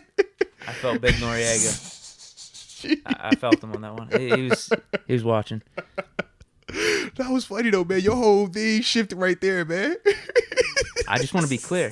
I want to be very clear. Respect. The arm strength's already good, but I think Pickett's going to try to make more improve. strides. Yeah. It can improve. All right. Fair enough. I think everyone's good a little bit, right? Everyone could improve their arm strength by a yard or two. In football, you either get better or you get worse. Right, exactly. It's that simple, man. It's nothing wrong with improving. There's nothing wrong with improving, man. If you don't improve and evolve, you know what happens? You get left behind. You die. So, keep growing. Another thing with Ringo, though, real quick. Mhm. One of his comps, Patrick Peterson. I didn't see his comp. I didn't know it was his comp. Richard That's Sherman a said weird comp. Hold on. Physical big corners coming out of the SEC. Physical big, yes, but Pat P hips are elite. I agree. Yeah, I agree with think that. that's the difference. I That's agree. what makes Jalen Ramsey elite. It's like he's not the first Yeah, he was a tall, top 10 long pick. corner. It's like, yo, his hips are crazy to have that type of length, that type of speed, and still be able to handle the agility part. That's what makes him different. Otherwise, those guys aren't who they are. Maybe Pat P could teach him. Pat P's got that longevity. I'm with you. Like you said, though. I just think we're gonna take that's Ringo. a I'm tough. starting to buy At in. 32, I like I'm it, trying though. to figure it out. At 32, how we I can don't make mind. Ringo work for us. He'll work. No. He can still cook. He could definitely cook. But we're talking about him as a CB1. I think that's where you would just need to see, could he develop some of the stuff that you're talking about? If he can, great. If not, you feel good about your number 2 situation. You feel like you got a really good physical, super high-end athlete at number 2, and you're still going to just replace your CB1 in, 2 years, essentially. Seahawks take Keon White at 37. Mm-hmm. Oh wait, that was no. I thought we took Ringo in this because I started talking about that was the Rams that took him at 36. Yeah. You would I just wanted to talk an about example Ringo. about Ringo. Yeah. So yeah, we still got a few more. Yeah, because we went picks to Mozzie ours, Smith our at second one. 32. Yeah. Yep. Seahawks at 37, Keon White, outside linebacker, Georgia Tech. Raiders at 38, Brian Bresee, defensive tackle, Clemson. Okay. Panthers at 39, Osiris Torrance. Shout out to Osiris. Guard out of Florida. One of our targets is off the board now. 40, New Orleans Saints take Darnell Washington, tight end out of Georgia. Oh, I like it. Titans take Drew Sanders at 41. Oh, so Tom, now they Inside listen to him as linebacker. inside linebacker now? That's what we doing now? Drew All Sanders? right. I'm just saying, Drew's an athlete, bro. Drew play inside and outside, bro. Early on in the process, they were listing him as just linebacker. Then I even saw him as outside linebacker at times. And I was like, oh, now you give him a hard-defined inside linebacker tag. It was just a little surprising to me. That's all. I ain't tripping on it, though, man. He versatile as that. He can play inside or outside. I like him either way. How about that? Yeah, I wish we would have taken him. Jets at 42, take Joe Tippmann, center out of Wisconsin. Mm-hmm. Jets at 43, take Brian Branch out of Alabama. Falcons. Can we pause for a second? Go It's ahead. crazy, right? You still want Branch? No. The Branch element of this, though. We were talking about, does he go at 17 to us? Once we got Keanu Neal, he's dropped now. It's like he drops back We were down the to one. 40s. I I'm think like, we were the bro, one what? perfect fit in the first round. Like, that's crazy, man. You're right. But he was the guy. That's what we're talking about. Like, you take Brian Man 17, you take away 32. Yeah, there was a 3-4 day stretch. It was a lock when we got rid of Terrell Edmonds, or we didn't re-sign him, and then in between that, all the way up to when we did sign Keanu Neal. I'm just We had, like, we had dude, Brian Branch. what? He was a Steeler. He goes from 17 to 43 in the mock now. Packers at 45 take Luke Musgrave, tight end out of Oregon State. Mm-hmm. Was Michael Mayer taken yet? Yeah, he went. I thought it was end of the first. Did he? End of the first two. Where are you at? Yeah, Cowboys. Cowboys. Yeah, because he went right after Kincaid. Kincaid I was went to the gonna say. Jags. Yeah. If he didn't go yet, you got it. Musgrave going. Oh, absolutely. It's a disgrace. Patriots take DJ Turner at 46, cornerback out of Michigan. Yeah, super athletic, man. Yeah. Fast. Little, but fast. These corners are going high in this mock draft. But think about the class, though, right? When we talk about the athleticism, it's a lot of that. You got the speed guys, but DJ's, I mean, that's the man guy. That's the guy, like I said, he can get you in trouble. Because you look at it, you see the speed, it tested extremely well, and he got some moments where it looks like it could be elite and it could be special. But then it also has some moments where it's very handsy, can penalize a lot, like it gets that vibe. But I guess that's why you take it in a second and you're not talking about it like the other guys, the Gonzalez's, the Witherspoons, because to me, he has the hips and the feet to do the same things that those guys do. He's smaller, though, in terms of his frame, but I just don't know if he's as technically sound as those other guys. Okay, we got, what did I say? That was DJ Turner. Commanders at 47 take John Michael Schmitz, center out of Minnesota. Detroit Lions at 48 take Jack Campbell, Shout out to inside Captain linebacker Jack. out of Shout Iowa. out to Captain And at Jack. 49, your Pittsburgh Steelers select Cam Smith, cornerback out of South Carolina. Okay. So he has our draft: Broderick Jones, 1, 32, Mozzie Smith, and at 49, Cam Smith. Okay. Some of the guys still available, like Anton Harrison went the pick after to the Bucks. Okay. DeJuan Jones went 2 picks after to the Dolphins. Back-to-back tackles. Steve Avila to the Seahawks. That's another guy that we got our eyes on a little bit, or early on in the process before we went on our guard. Run. He did a He top came 30 to visit visit. with Yeah, us. but I said we're gonna talk about him. Not today, I don't think, but one of these days coming up. Yeah, he did have a visit. Bears take a running back. Zach Charbonnet out of UCLA. Let me see if there's any more targets. Tyreek Stevenson, cornerback out of Miami, yeah. went a few picks later to the Jaguars. Bro, can we talk about this at 54? Now, we've seen mocks where this dude is the 6th or the 7th round dude. In terms of Brenton Strange, the tight end out of Penn State. Right here, they got that man going at 54. That's a lot. It depends on what you're looking for. If you just want the athlete element of it, the Kyle Pitts type, the could run the routes, I could see it. But the other stuff in terms of the physicality and the blocking, that's where he's definitely gonna have to improve. I don't know. It's a little interesting to me, man. Trenton Simpson. Yeah, he Ooh, went yeah. 58th to the Cowboys, so we passed on him. Riley Moss, like him, a little corner action. Oh, wrong team. Passed on Antonio Johnson. He went to the Eagles at 62, safety. Jonathan Mingo went to the Chiefs at 63, receiver. So, looking at the guys, first off, let's talk Cam Smith, right? So, Cam Smith, man, let's see what did he write about him. Talked about him. Let's see. The Steelers replaced Cameron Sutton with Patrick Peterson, who turns 33 this July. Cornerback is a big question mark for them this season, and Smith utilizes his high-end instincts and speed to jump routes and come away with interceptions. He had 6 over 4 seasons and joins the team that tied for the league lead there last season. Yeah, man, when you talk Cam Smith, man, I like his size. Ball skills are definitely there. His ability to read routes is definitely there. The physicality is there too, man. Matched up well with some of the SEC talent. I was watching him versus with Jalen Hyatt. They had a little battle back and forth. Jalen had his fair share, but as a whole, I thought Cam played well. I want to see him. I think he could fit, though. He definitely could fit. It would definitely be a vibe because he's a good player, man. He's fine. Yeah. I think whenever we talked about him earlier, I have him as like a boomer bust guy. Yeah. Like he's a guy good. I think could give up some big yardages. And when he's on. He's going to play with a ton of confidence. We're going to love him. But there's going to be times where, this dude just went for 120 against them. Is he a Kello? That's something you just described. You think? A Kello going to cook or he going to give you a Nelson? He looked a little bit more physical than a Kello. I can see that. Yeah, but you're just theory of playing with confidence, yeah, and like riding momentum and emotions. Because that was like they said was knock was with a Keller when he was out in was it San Fran and then in Seattle. I feel like this dude keeps his confidence though. Okay, I feel like he keeps it throughout. I like his game. Yeah, it's just whether or not it's going to be backed up all the time. I think that's the type of stuff that could piss fans off. Oh, it definitely. He could be a polarizing player. Yeah. At a polarizing position as well. That's my early analysis on him. Like I said, I like Cam Smith though, man. I definitely like the physical. I think that's the first thing that shows, and the ball skills show, man. When you talk about the interceptions, man, he sees the football, does a good job with that. But at the same time, yeah, he can give up some yardage, man. I'm not kidding you. Like he does that in Madden. I picked him in the second round. No, he's a good player, bro. But he gets cooked in Madden. Like seriously, you watch his tape. Some weeks, man, he looks elite. Some moments he looks elite. Then it's gonna be some times where dudes are kind of having their way with him, and to me, I feel like athletically he's gifted enough. I just wonder, is it something where you have to just get him more refined with the technique, staying low, coming out of your break and stuff like that, versus it being him physically not capable of it.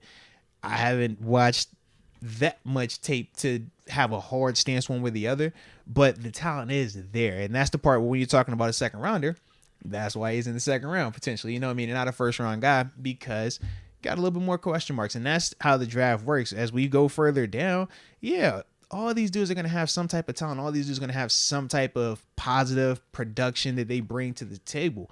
But the problem is they're going to have greater holes or greater question marks about them. And if they can replicate that talent and that productivity on a consistent basis week in and week out, because any of these dudes can do it for a game. Man, we could talk about any of these dudes in this draft, any of these prospects. If we needed one game, yes, they could deliver that. But to ask them to do it and bank on it and like rely on it for 17 weeks, that's the part where not all these dudes are going to be able to give us that. And that's why we got to be real calculated in terms of who we pick, which is why the draft process is so intent or so, what do they call it? All like the energy and the resource, why it's such a big deal because of that nature right there, man. Yeah.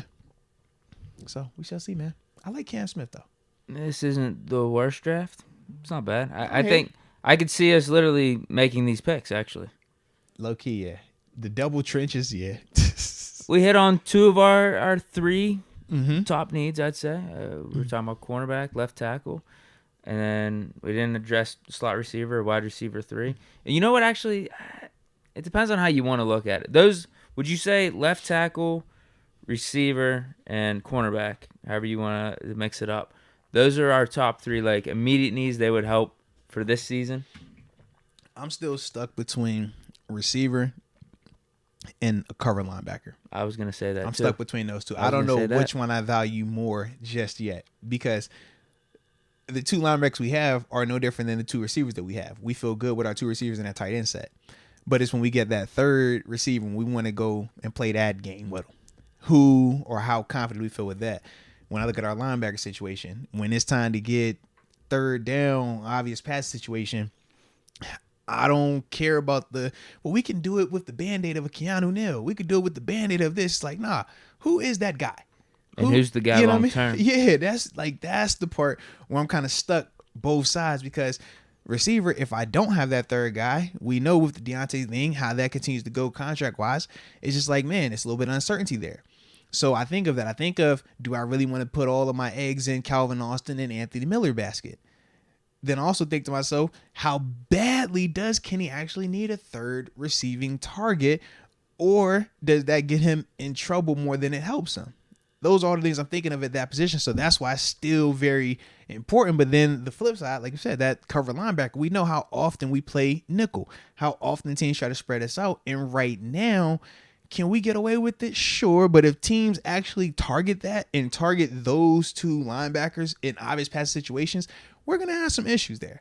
And that's the part where I'm thinking to myself, like, yo, we need that linebacker. We need that cover guy because otherwise we're going to be sitting here frustrated.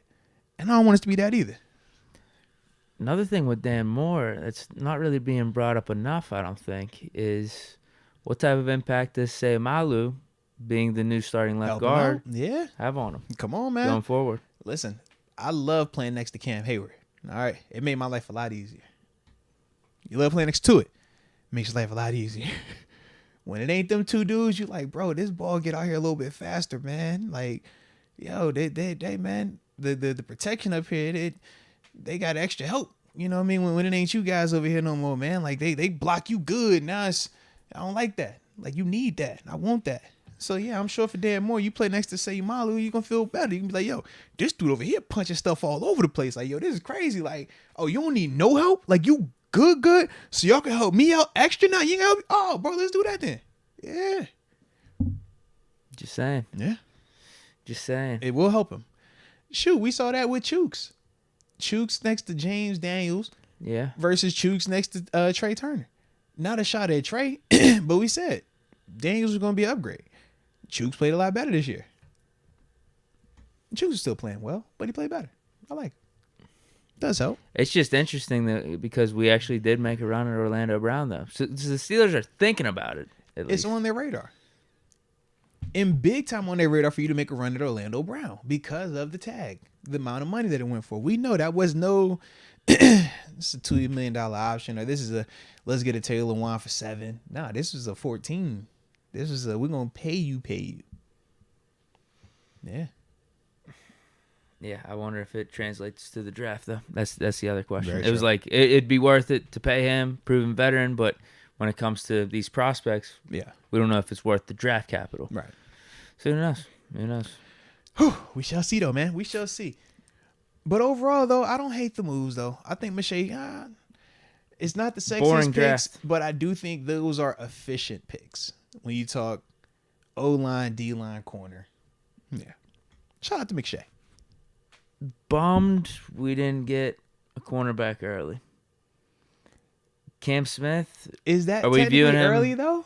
as an elite CB1 for like If he you can get be our in it- franchise CB1. If you're getting a corner in the Are second we just getting round, what is we've that already early? had? If you're getting a corner in the second round, is that still considered early, though? I think you're viewing him as sold. I think you're viewing him as a starter. What are you looking for in the second round, then? I'm trying to get a Rod Woodson in this draft. Oh. Not necessarily the second round. I'm trying to get. I want one of those guys, man. Well, been a while. If you want one of those guys, we can't I was wait a to little the kid second when round, bro. Rod Woodson was on this team. Like to get that costs. That's what I'm saying. I Dude, kind of want to go CB. Well, then round let's one, spend maybe. it then, man. Let's spend the bag then, bro. Or we get Go AB. ahead, trade up and spend up, and then all right, it ain't hard. If we want to get that, we know how to get that. But you got to pay for that. We don't necessarily pay for those type of things. That's attainable. It's definitely attainable in this draft. You're saying Christian Gonzalez is Rod Woodson? If you want to do that, go get it. Is he the guy? If I'm moving up, he's the guy I'm getting. If Yeah. I'm gonna do it, I'll do it for him. I don't know if I do it for Witherspoon, but I do it for Gonzalez. I'm with you. Yeah.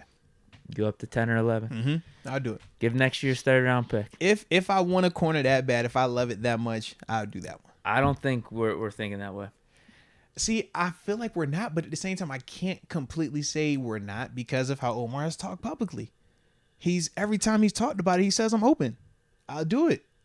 So I'm like, it's a need. Gonzalez came here on a visit as well. We ain't talked about that yet, but he came on a visit. So we know there's some interest. We know the talent's there. And he's right in that fringe spot of talented enough that we're going to have to move up to get you. But not talented enough where, hey, man, we talking top 5. We can't get you there. He'll be right in that area. Yeah, all those QBs are Yeah. He's going to be right around that range where we got to make a decision if we want to go get him or not. So, I wouldn't hate it. I'll just leave it at that. I definitely wouldn't hate it. No, me neither. Yeah, this draft's all right. Yeah. It's all right. I honestly think it's the draft we're going to do. I think McShay might have been the most accurate out of any of these mock drafts we've ever seen. He said, all these other mocks is too sexy. All right, we don't want none of that sexy stuff. Keep it extra boring, okay? We want a plain sandwich, bologna and bread. And JPJ goes the pick before. You see it? That's happened before with us. William Jackson went the pick before us, and we had to take Artie Burns. See? That's how it happens, bro. I think McShay might be onto something here. I like it. I like it. Well, you want me to hit these super chats? Yeah, man, let's do that. We're almost at 6 o'clock and just kind of see where this takes us. Man, sound like a plan to me, man. What we looking like on the super chat scene anyways? Probably got like 10. All right, well, let's tap in then. You send me somebody get. Oh, man, I'm out my tea. Oh, Deke, I'm out my tea, bro. It's a bummer. I like that tea.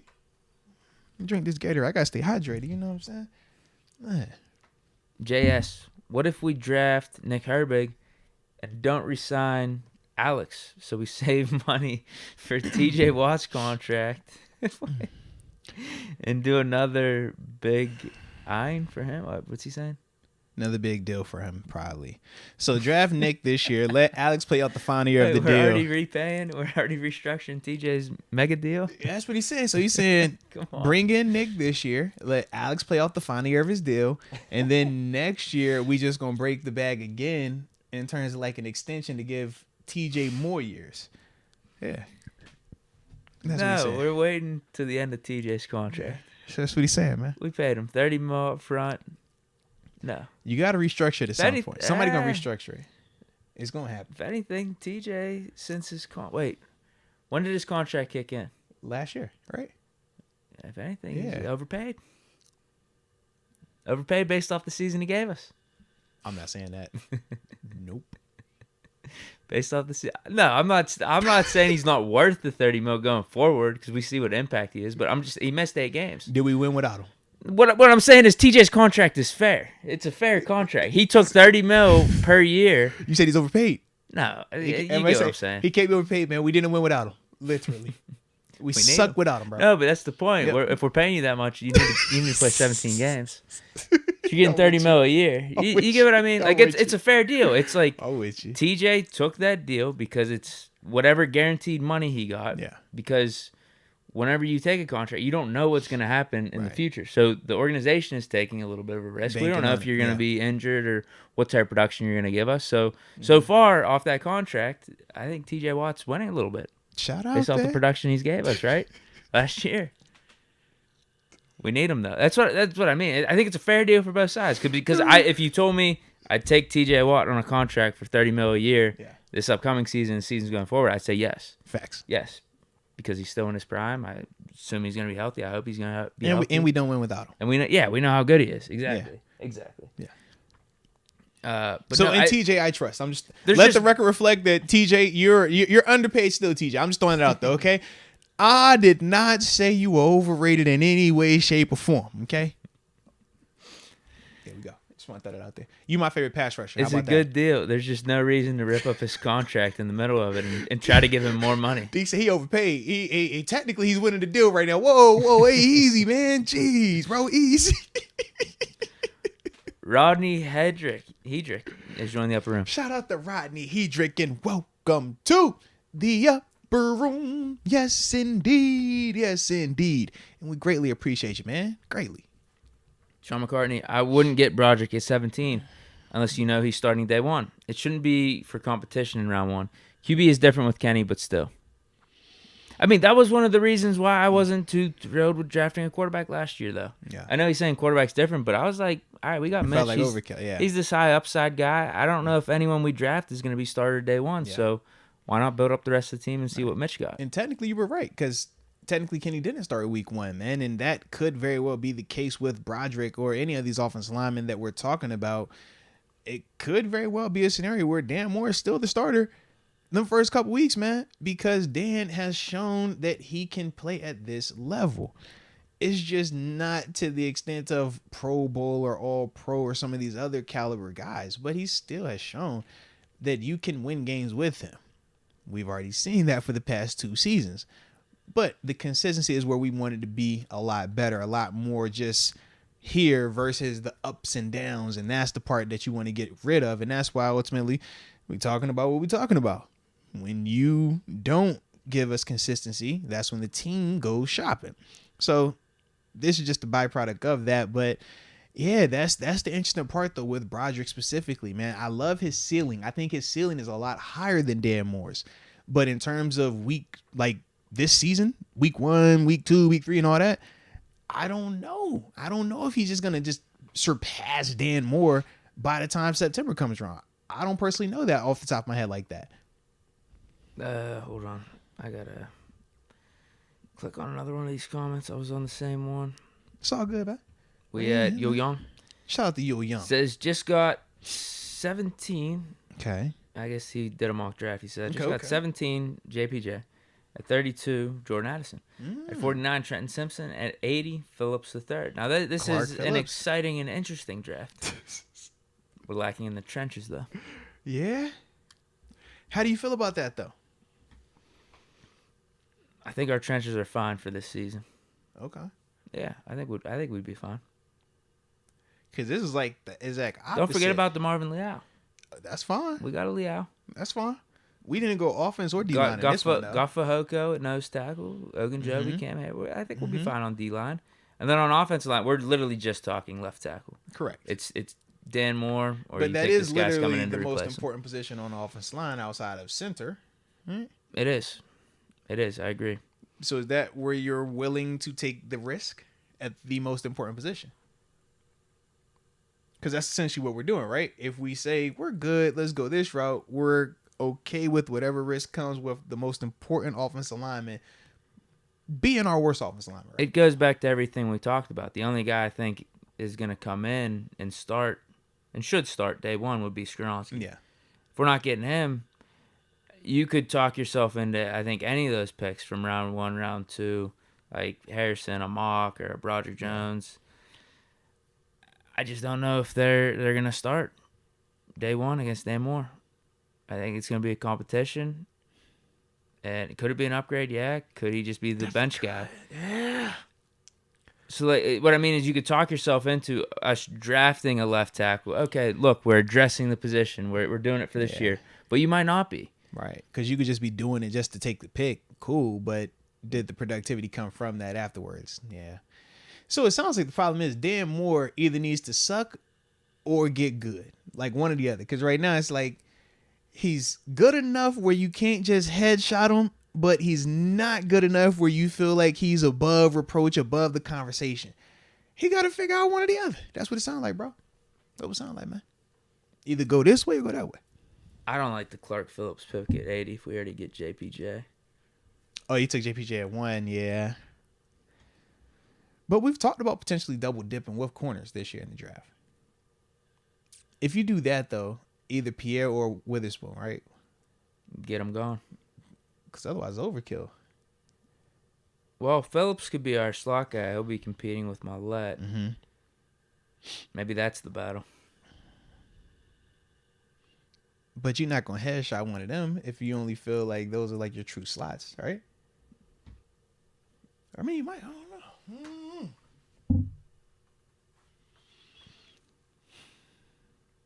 Yeah, I wouldn't be the biggest fan of that one. Yeah. Because I don't know how much Phillips is going to play early on. But he's also more of the coverage guy, too, I think of. Like, I would think of him working with a Mollett as a tandem. The Mike Hilton, Cam Sutton thing, just the 2023 version, I would think of it like that. In terms of Clark, coverage guy, Mollett, first, second down, whenever we need you, like, play action pass potentially or something that we're going to have a small set out here, but I need somebody that's physical enough to play that run. I think I'm not letting that thing. How about this? if we take an predominantly outside corner in round 1, do you see the Steelers without Tomlin has talked? Also, Peterson was talking about this, moving all over the field, versatility. Yes. Do you see them doing that? Yes. I have JPJ out there, Peterson, and also Levi, but it's just like a rotation with the slot. I do. Sometimes you bring KZ up. I do. I don't think they would move Porter Jr. inside because I think with younger players, it's just easier to keep them at one spot and let them get settled and get them comfortable. Whereas for Pat P, it's easier for him to be versatile and do it because he's seen it. He's played football at this level for such a long time. It's not going to like hurt his growth or development.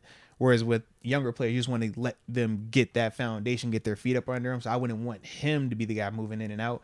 But no, I definitely could see that scenario, though. Yeah, I was just thinking, do we need to focus on slot corner like that? Whether we were talking rest of free agency or in the draft. It really goes back to this, though. You just draft your best guy. Figure it out. It always goes back to this, though, with that thought process.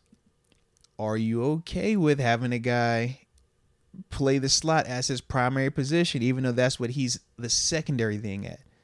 When we talk Pat P is an outside corner. He can play slot, but he's an outside corner. Levi Wallace, Akella Witherspoon, those are outside corners. Can they bump in there? Yes. But you see the difference, right? It's kind of like we talked Cam Sutton. Cam Sutton, we look at him as a slot. Can he bump outside? Yes. But we know he excels in the slot.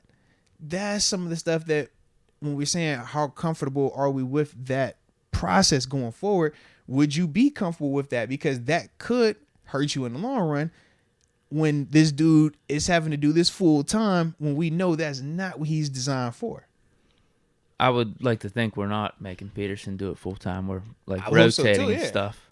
But who you rotating with? You said Mallett, right? Well, like you said, I think could you move him and Levi Wallace a little bit back and forth? And I guess if you want to actually throw a slot corner out there, be Mallett or Trey Norwood with the roster we have right now. Yeah. It did seem Peterson was very curious about it. Right? Like he wanted to. He's like, yeah, this is something Arizona and Minnesota really didn't do with me. Looking forward to moving around the field. I'm like, man, that sounds cool until like you're doing that full time. Like that's not what he's doing full time. Yeah. Next, AT. Shout out to that though, man. That's a good question. Who's that from? That was you Young? Yeah, that was you Young. Shout out to your mock though. He says, my PFF 3-round mock went as follows. Van Ness. I don't want Van Ness. 2 Addison. 3 Darnell. What are we doing here? 4 Blake Freeman. Okay. Does he mean Freeland? Is that the BYU That's guy? what I'm thinking, yeah. I don't think those first 3 will be available for our picks. What do you guys think? Yeah, I do agree to an extent, man, that all 3 of them probably won't be there. I mean, the thing is this too with Van Ness. Van Ness is a heck of a player. I don't think he fits what we'll be looking for though, man. To me, he's more of like a true 4-3 tech or D end. I think like that's hand in the ground, letting him go.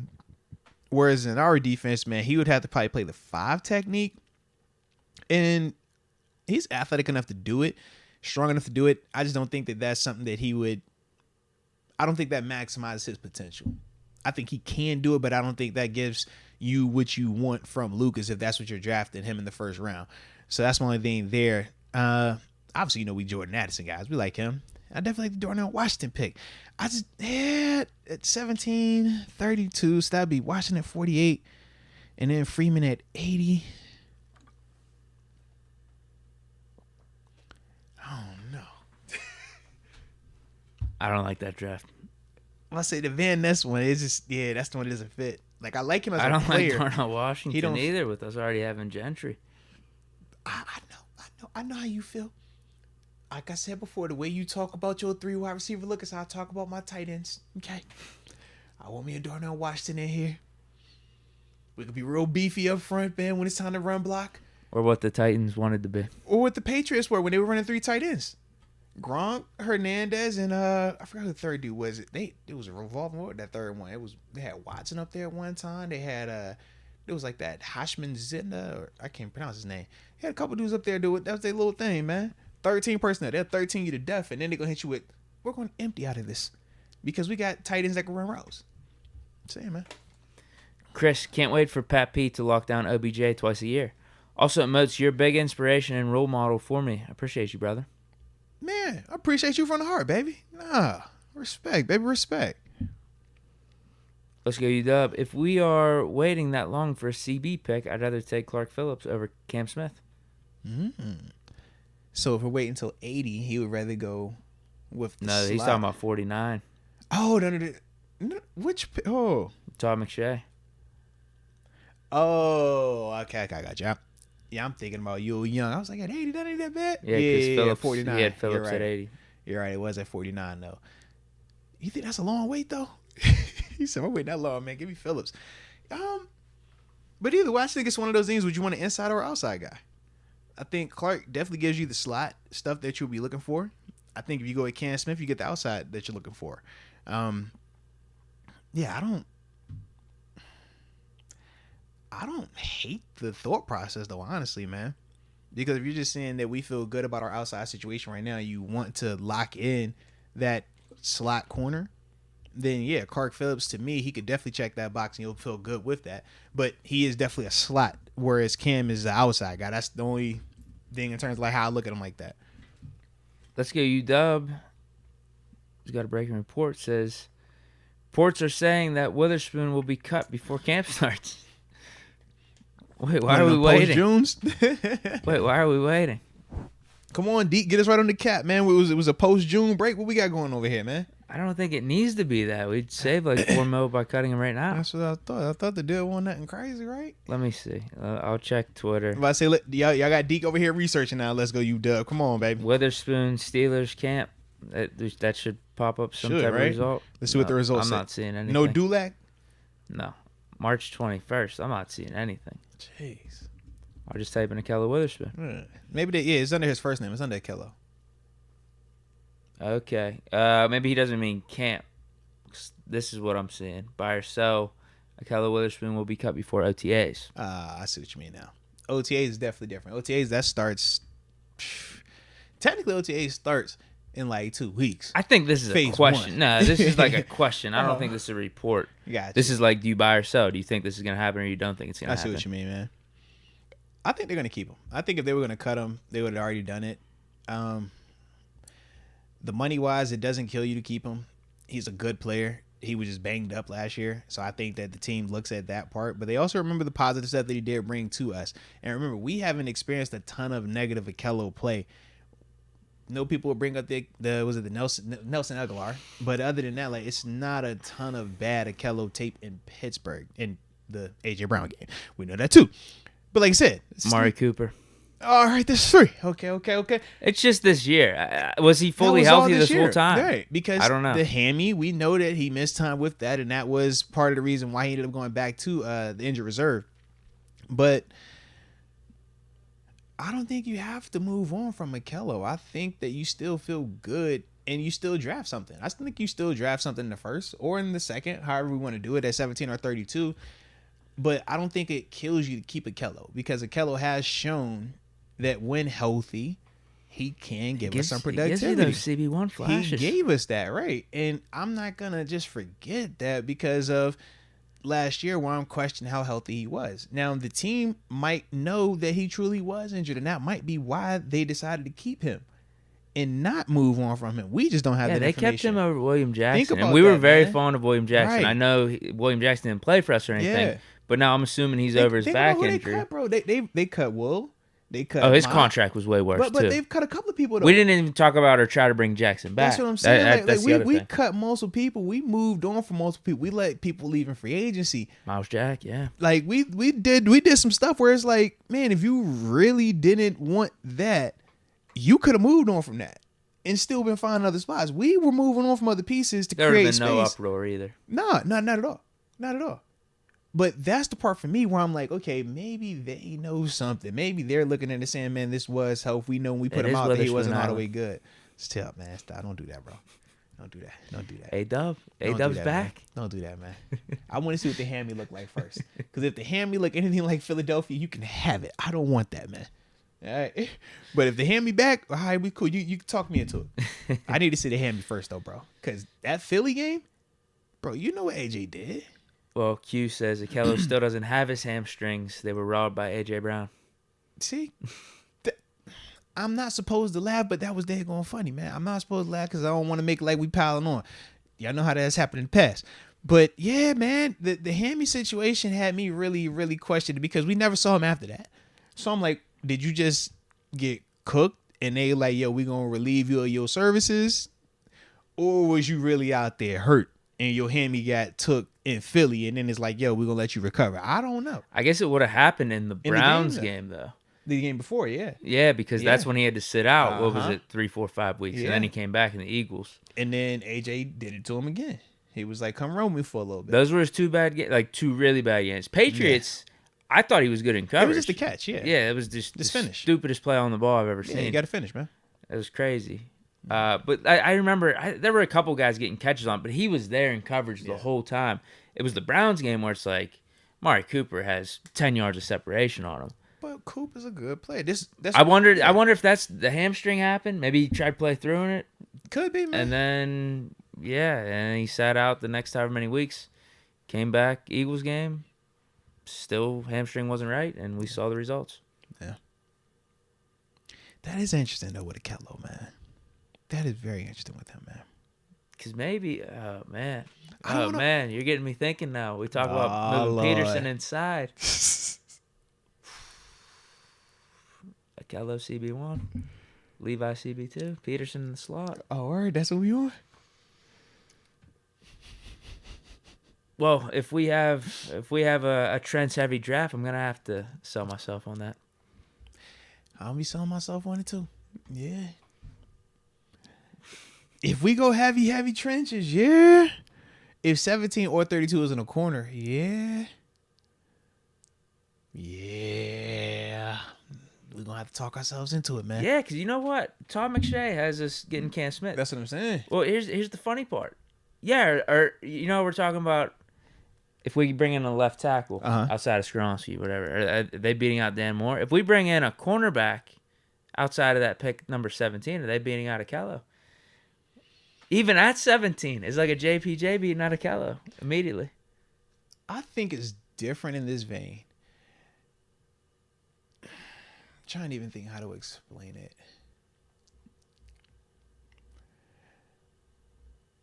I'm trying to figure out how to even explain it. To me, Gonzalez and Devin Witherspoon would definitely be upgrades. JPJ I like as an upgrade because I think he's a better athlete. I think Akello has obviously shown that he can play at this level, but he still has some limitations when you're talking about just his hips, when you're talking about the foot speed element of it. Part of the reason why where he was drafted at, and some of the things in terms of when he plays well and versus the type of guys who he plays well against. I think all of that falls into play. Whereas I think of JP, just think that athletically, he's just more gifted. So when you're talking about his ceiling, when you're talking about what he could do coming in here week one in his role, is Akello Witherspoon our starting corner right now? Like, we played the whole second half of the season, like you said, without him. So I don't think we look at him as he's the guaranteed starter. So if it was any type of as close, you're going to go with JPJ because not only do you feel like he can help you now, you feel like his ceiling and the potential for him to grow into a lockdown CB1 is just greater. Whereas Akello, it still is out there, but you really got to believe in Akello to sell it to people. You really got to be an Akello fan. Whereas you ain't got to really be a JPJ fan to believe that JPJ could come in here and do something because we haven't seen any negative from him. We're looking at him coming from college. That's the beauty about the college tape. It's like, yo, it always looks great. They cover everybody. They get the hands on all the stuff. Like, everything looks perfect. But now we want to see at the NFL level, can you replicate it? I think he can, and I think he can do it more consistently than Akello. But we know that, man, corner is not an easy position. And once your confidence gets got, it's a wrap too. When you in college, man, you feel good about it. You usually got the better matchup. At the NFL level, we know it ain't always like that, man. There's some dudes on that other side. So that's the part where you'd have to see, can any of these corners we talking about live up to that out there? Yeah, I'm just saying, are we sleeping on Akello a little bit? Like, we're picking cornerbacks in these early rounds, and if we pass on someone in the first and we take one of these dudes in the second, is it a lock that they beat out Akello? To me, the reason why I feel like the second round, I think is a different combo. I'm with you there. The top 3 dudes in the first, I think that those dudes do because we're not talking about replacing corner because we're just the cupboard is empty. We did see Akello have bad plays this season. Now, is it the injuries? That's what we're trying to figure out. But we did actually see him on multiple occasions have some rough goes. They just so happen to be surrounded by the injury, whether you talking pre or post, but it's one or the other, you know? Right. Whereas with Dan Moore, like we talked about earlier, it's like, yeah, we're going to say Dan Moore played bad, but what plays are we specifically going back to and saying, yeah, he got killed this game? Oh, that play, he couldn't block that player. Who is it? That's like, everybody in the chat, oh man, Dan Moore, man, he played bad. Dan Moore. It's like, who cooked him? Who can we think of that was specifically cooking Dan Moore for 4 quarters? Where we're just like, bro, we ain't gonna answer for that. Whereas you talked about Amari Cooper, we remember that. We talked about AJ Brown, we remember that. We know them two dudes specific. Like, bro, what are we doing now? Granted, those dudes are beasts, they are, but we can at least remember those games. Who we saying cooked Dan Moore like that? We don't have these names like that. And that's why I just think it's a little bit different when we're comparing those tackles in terms of them beating out Dan Moore versus these guys beating out Akello. At least to me. Okay. That's all we got for the Super Chats then right now. It's 6:21. That is an interesting one. Interesting. Trying to think. Do we try to push this in 9 minutes? Or do we save that for Wednesday? This is a weird time frame. I like it, though. I like it. We'll save it to Wednesday, man. We ain't got to rush it. I'm good with that. Yeah, we'll save it. We'll save it to Wednesday, man. But yeah, I'm trying to think, man. Is there anything else then? Because this is going to be interesting, though, bro. This is definitely going to be interesting. Kello and this combo. We're going to find out then, bro. We'll find out. He's still on the team. He is still on the team. And he still isn't going to break the bank. That's the other part of it. So, yeah, they definitely don't have to move on from him, though, man. But, shoot. Trying to see. We got anything else coming in? All right, I think we good then, bro. So shoot, man, we will spin the block on y'all on Wednesday like we do. Y'all know that, man. Hit that like button, though, for the culture. Subscribe if you have not done so. And notification bell. But more importantly, y'all stay safe out there. And until next time, baby. Peace.